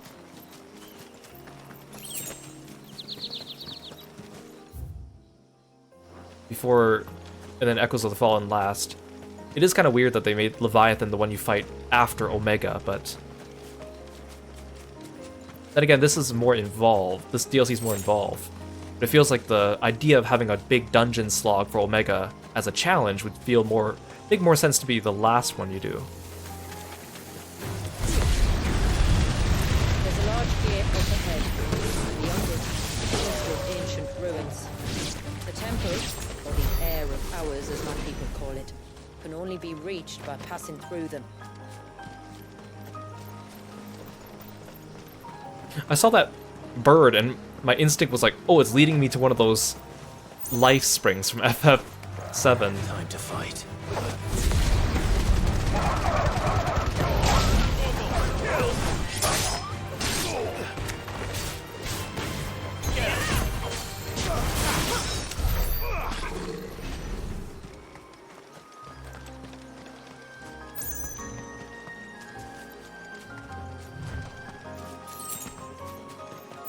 The forest is crawling with life, most of it hungry, which is why we make sure this gate stays shut.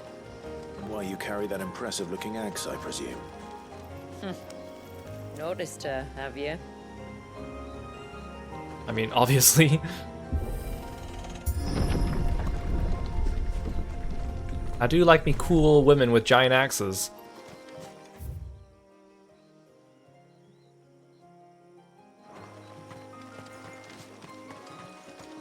The temple is up there. Don't worry, those cliffs aren't the only way to the top.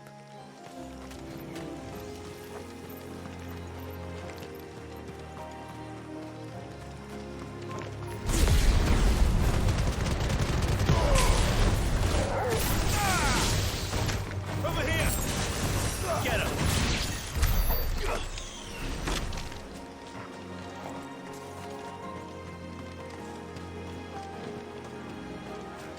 I wish there was like a mini-map in the top corner of the screen.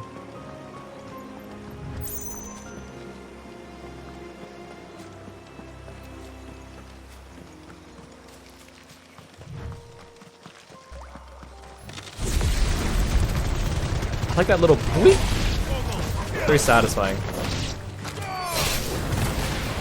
This one.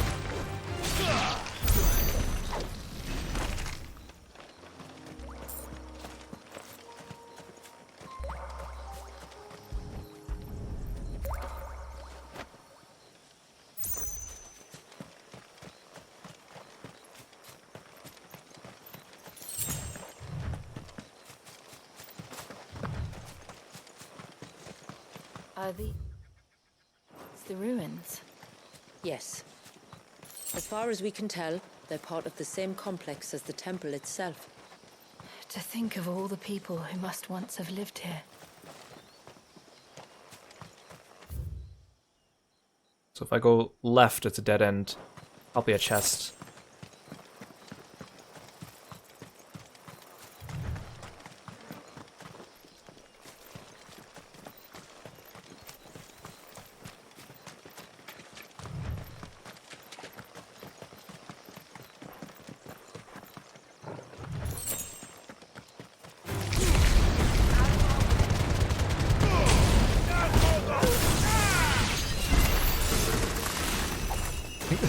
Some of these fights just end so quickly. There's a big... Oh, it's a Kiro. Biggin.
Get him!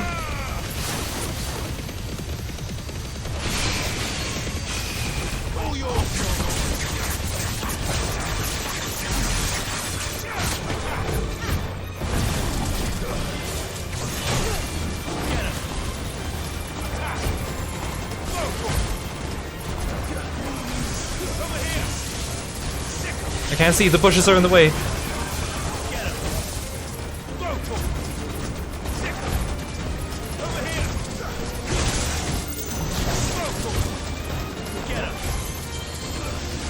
Man, satellite is so useful for fighting moving enemies and ranged enemies.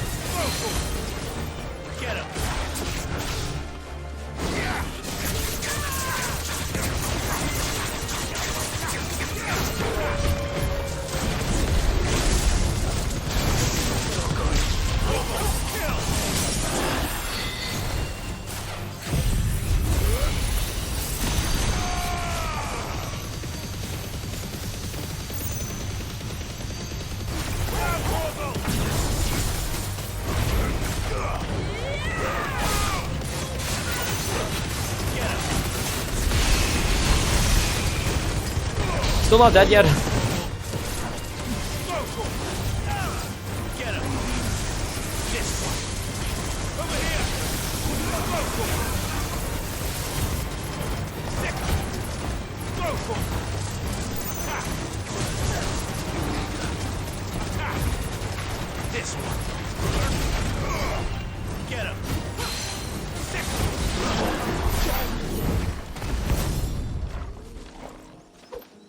What were you guarding? Oh, I got fully healed after that.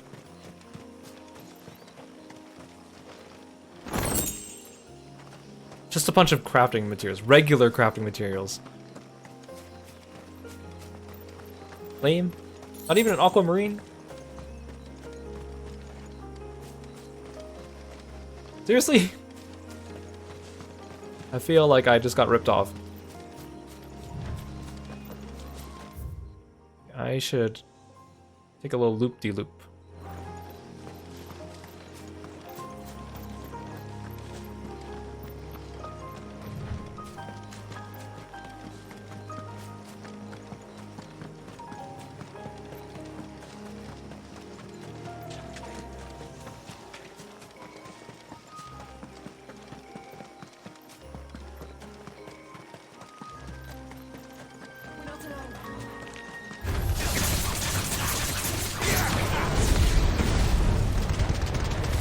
Wrong attack.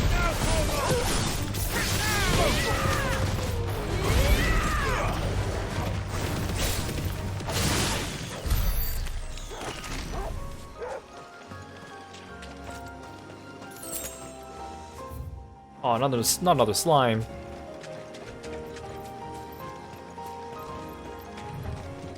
Okay, looks like he's gonna be friends though. Rigging. Oh, he has an aquamarine inside him.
Seems like it isn't only Haven's blacksmith that has an appetite for these things.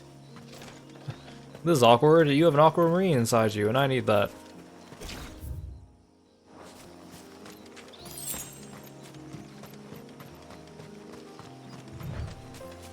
These remind me of home. You're from the north, then? Yes. And no. I see.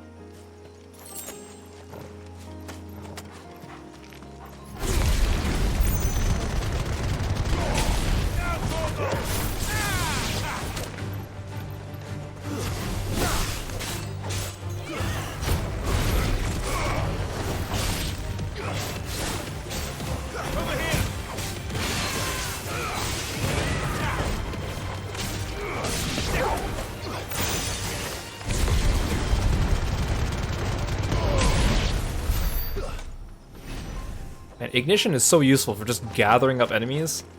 And I like that to aim it, you move, because there's a lot of attacks where you need to stand still and aim. And I don't like that because then I can't dodge stuff while I'm aiming.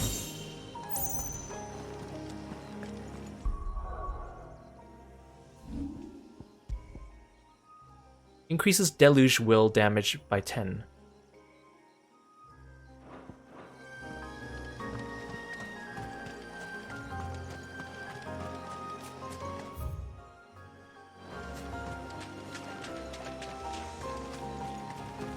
Oh, there's another Kiro.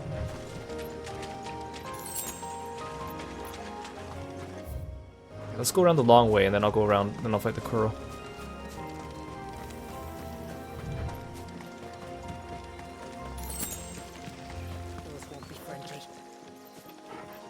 That spider looked like it was like shaking its butt for a second there.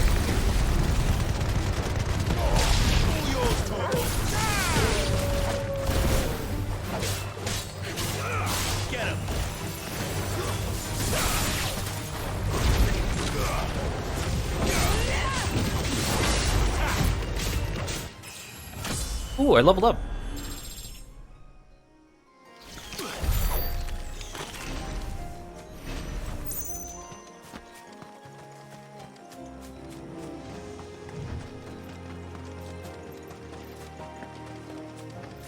So like, do you get an increased level cap as soon as you start the Rising Tide?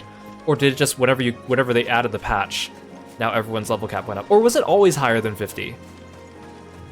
No, I'm pretty sure cap was 50 before, but we only hit it after we did the Omega thing. Or at least on my playthrough, we only hit it when we did the Omega thing. Careful. No mistakes. I'm gonna move into the open area. Ow. Can't see. The camera's backed up on something. Fight me over here, man.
Oh, that did a lot of damage. Oh, I didn't mean to jump into that.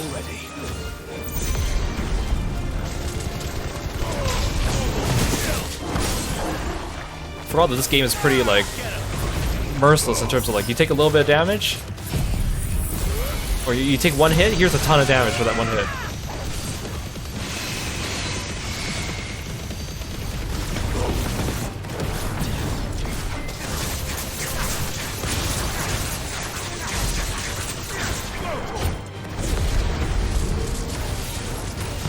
Oh, I can shoot my satellite while I'm doing ignition?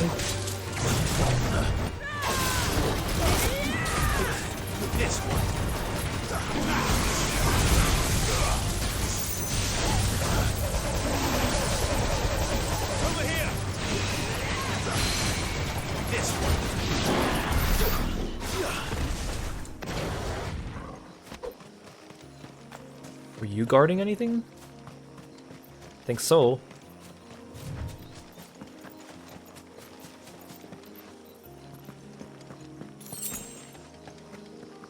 No, you weren't. You were guarding a thing. Lame?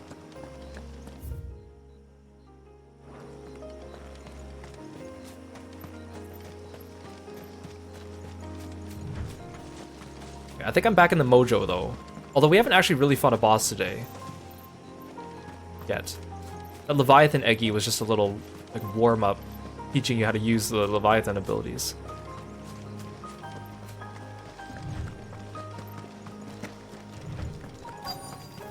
Sweet, quick travel points.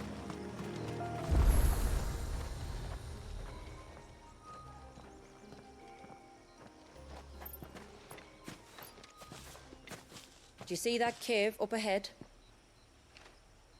Whoever lived here carved a flight of stairs into the stone within. A way to the top. And whatever it is that awaits us there.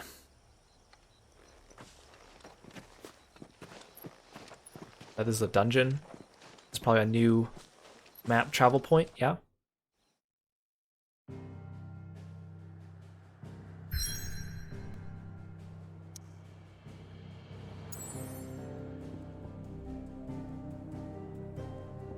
Let's go restock on potion.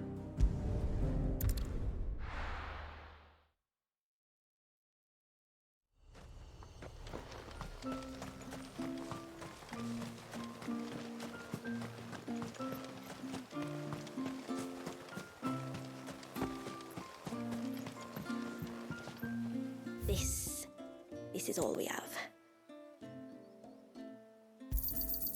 Well, if you're sure you need it. I'll be here. Why do you not want my money?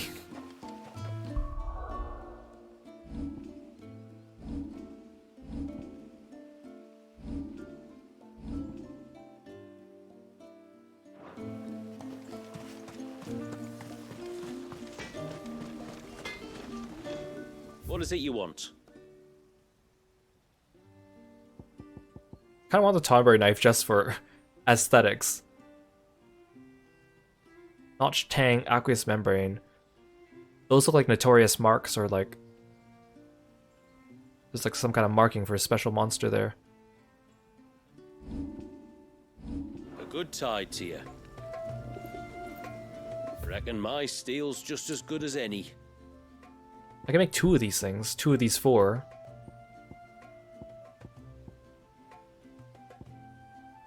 Ooh, this one might be useful. Reduces tsunami cooldown by 8 seconds. That's pretty high. While these ones are just... reduces the other cooldowns by 1 second, 2 second. But again, I'm not using Leviathan, so... No sign of the child. You don't think he's...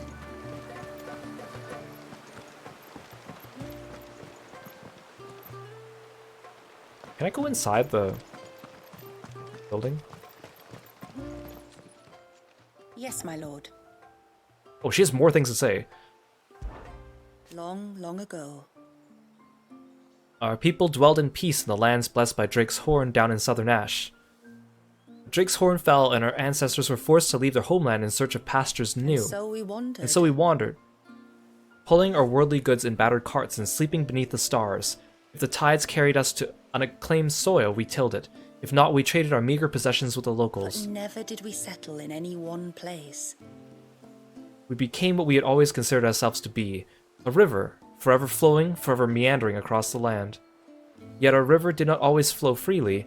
In Sandbreck, we found ourselves hunted by the Gregorian clergy, who labored to rid their inchoate empire with each and every heretic who dared set foot in there. Their cullings came close to staying our river's course. Despite their claims of victory, we godless barbarians survived, albeit in fewer numbers.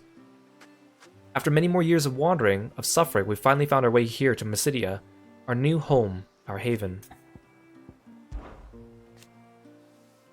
So the tributary told you of our people's discoveries, those that offered us hope and delivered despair. First was the Duscan Heart. A long-lost secret my ancestors stumbled upon during their wanderings. An ancient rune revealed to them how the Fallen had experimented with crafting their own mother crystals, using living beings capable of channeling vast quantities of ether to serve as the hearts. So I guess this is referencing the Omega DLC, because we found an artificial mother crystal. Of course, my ancestors had not the strength to capture such a creature, nor the means to bind it to their will, had the heavens not provided them with the perfect test subject. They convinced themselves that they could create an artificial heart of their own using Walgius as a seed, and reap their just reward. Second was the means to stop time. Taught us by the Forsaken Witch. She had crafted the spell to cast upon Drake's eye that the northern territories might forever bask in its blessing. To this end she built her Vare in the air of hours, too late as it proved. And for her failure, they exiled her here. Knowing she was not long for this world, her body all but consumed by the curse, little did they suspect she would survive just long enough to welcome the first settlers of our tribe and teach them her magics. With Wallius' birth, they believed they had everything they needed to revive their fortunes. They would provoke him into priming, then freeze him in time, thus creating a ceaseless fountainhead of ether around which a crystalline tower would rise. The rest, you know. Their foolish plan produced not a single shard, only the near destruction of everything they held dear, and the removal of a son of the motes of water from the stream of life. Not that it could ever have succeeded. It was a plan born of desperation, not consideration.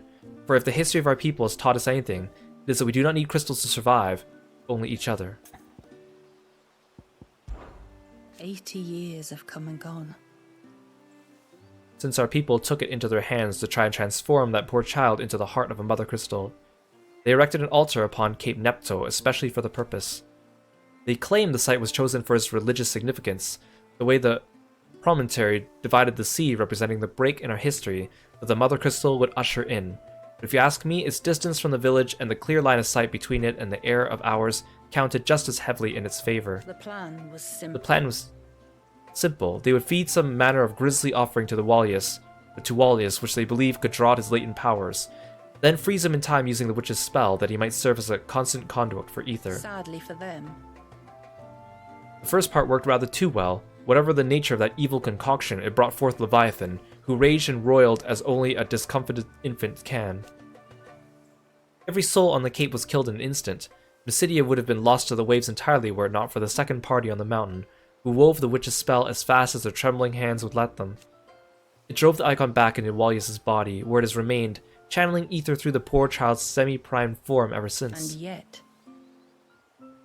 Their ill-begotten heart never did create a single shard of crystal, for our ancestors' plan was doomed from the first, whatever they may have told themselves. It was the tributary of the time. Together with his council of elders who agitated for Wallius's sacrifice. Naturally. There were many dissenting voices, with his own father in favor, convinced as he was that it was the only way to save his people. They were soon drowned out. Thus the plan went ahead, and Wallius was sacrificed for naught at the loss of countless lives. Yet by some miracle the tributaries was not among them, so he surrendered himself to the people's judgment for the terrible wrong he'd done. And they pardoned him. Even the loudest voices that had spoken out against the plan wished only for Wallius's release and demanded we all continue to watch over him till a means could be found to effect it.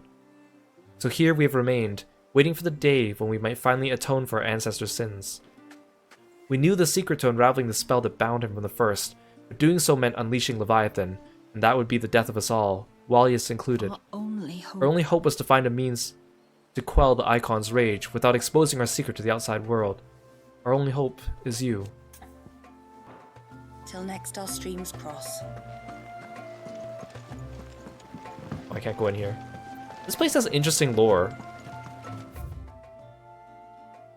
Can I go back to the... Oh, I was wondering if I can go back to here. I can't, because cutscene.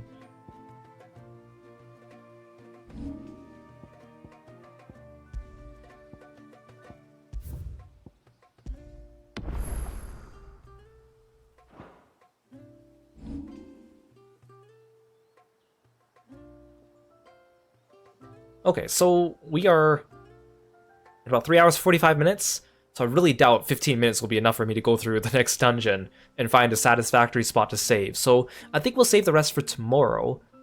I think I'll be able to finish the rest of it tomorrow, but I really don't know how long it actually all is. Plus, if they keep throwing side quests at me.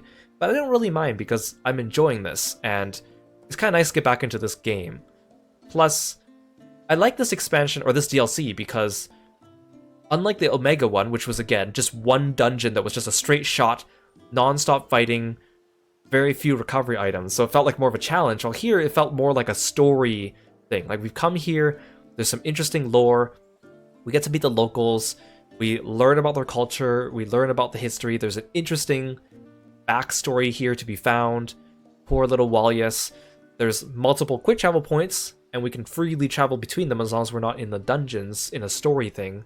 And we have a new icon, so there's a lot more to this DLC, although we haven't fought a real boss yet today, which I kind of wish we fought at least one, not counting the Leviathan Eggy because that was a tutorial fight, but I'm glad we did the icon trial for Leviathan though. I almost forgot that they had those, so it's nice that they had that for us. I also like that every time that I stopped to question what was going on in the story, I was like, wait, but what about their gill? Or wait, what about like this? The game would actually address it very soon after. The only thing I don't really get is, not that I don't understand, but like the whole idea of they're using the crystal shards for the cairns. We destroyed all the mother crystals in the world, so the crystals are probably pretty hard to come by. So their cairn probably would not last that much longer given the finite supply of crystals, but I think they're just kind of glossing over that part for the sake of, you know, that's not what the matter at hand is. Oh yeah, I also like that we got Shula. Nice to have another party member, because this game, of course, doesn't really have real party members if you think about it. It's nice just to have another person in the party traveling with us, doing things, interacting with the group. I say that loosely because she hasn't interacted with us too much, but that's just the way that this game works. And I'm getting back into the swing of how to fight in this game, so it's been good. I look forward to continuing this tomorrow. Thank you for stopping by today. Hope you guys are enjoying your time here. Let's see who's streaming that we could raid. I know Kieran's probably still streaming. He's playing this DLC, but I think he originally planned to finish it all today, but I don't know if he's just going to go really long or split it up, because obviously this is probably longer than he anticipated. I think he thought it would be the same length as the Omega one, which is also what I thought. But according to what the devs said. They were aiming for a bit longer for this one, so let's drop in on Lace. He's playing some Mario Party with a few different streamers. Let's say hi to him. And I'll see you guys tomorrow for more Final Fantasy XVI DLC. Take care, guys. Bye, froggy friends.